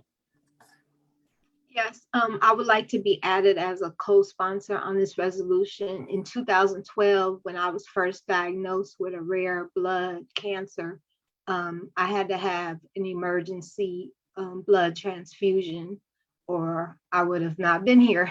And when you're in that situation, you don't care who it's from, and it shouldn't matter who it's from. And yes, you're right, they do test blood, and I mean, it's just straight hate and discrimination against a certain community, which is ridiculous in 2022. So thank you for bringing this forward. Thank you, Member Berry. Is it Skylar? Yes. Hi. Hi. Lieutenant Governor Kounalakis just wanted to express her full support for this. She's done a tremendous amount of work on this back in 2020. She organized a letter from 18 different LGs throughout the country to petition Commissioner Steve Hahn, urging him to make this a rule change at the FDA level. So she appreciates your work, Chair Mahogany, and is extremely supportive. Well, thank you so much to the Lieutenant Government, and thank you, Skylar. Anyone else? I don't see any Chair, other. can we do this by acclamation? I believe we can. All those in favor of approving the resolution? Aye. Aye. Aye. Are there any opposed? Any abstentions? All right, the resolution passes unanimously. Thank you so much for your support, colleagues. We will now move on to the final item of the evening. I'm not sure if someone's trying to speak or if that's just static. All right, sounds like it looks like it was just static. We will now move on to item number 12, which is new business. Colleagues, at this time, is there anyone who would like to comment on or bring forward any new business? Member Dufty.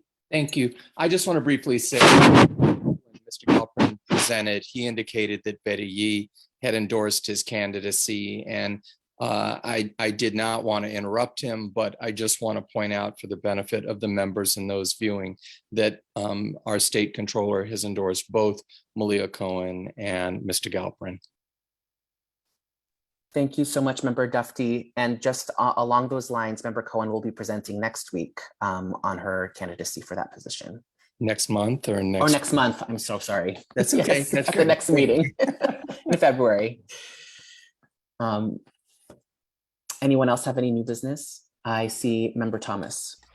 Just a quick tidbit. I learned this recently, and I think folks might enjoy it. On some of our committees, we often ask folks to share their pronouns on Zoom, and sometimes it's a challenge because you have to go in and rename for every new meeting, and sometimes you forget and all.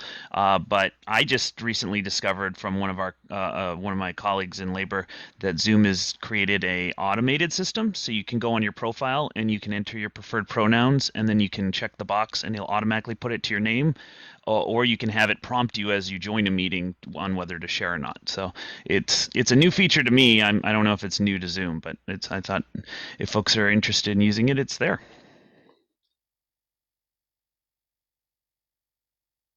Thank you so much, Member Thomas. I was trying to see if I could do that, looking through my preferences.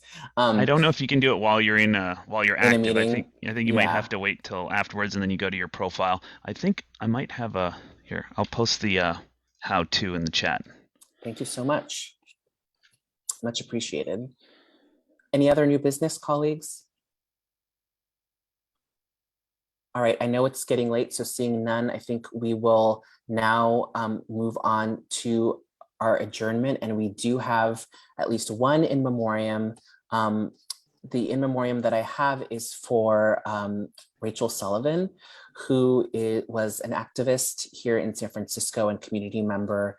She was one of the founders of the Leather and LGBTQ Cultural District. I had the opportunity to work with her there, and I know that she was also a very active member of the Leather and Kink community in Soma and of the Filipino community in Soma. She is someone who was an incredibly hard worker, just a joy to be around, and really a mother figure for many people in the community here. So I just want to adjourn this meeting in her honor. She died at the young age of 54 this month. So she will be, we are heartbroken, and she will be missed. Are there any other in memoriams people would like to offer at this time? All right, seeing none, we will adjourn this meeting in honor of Rachel Sullivan. And thank you, Democrats, and we will see you at next month's meeting. Take care, have a good night.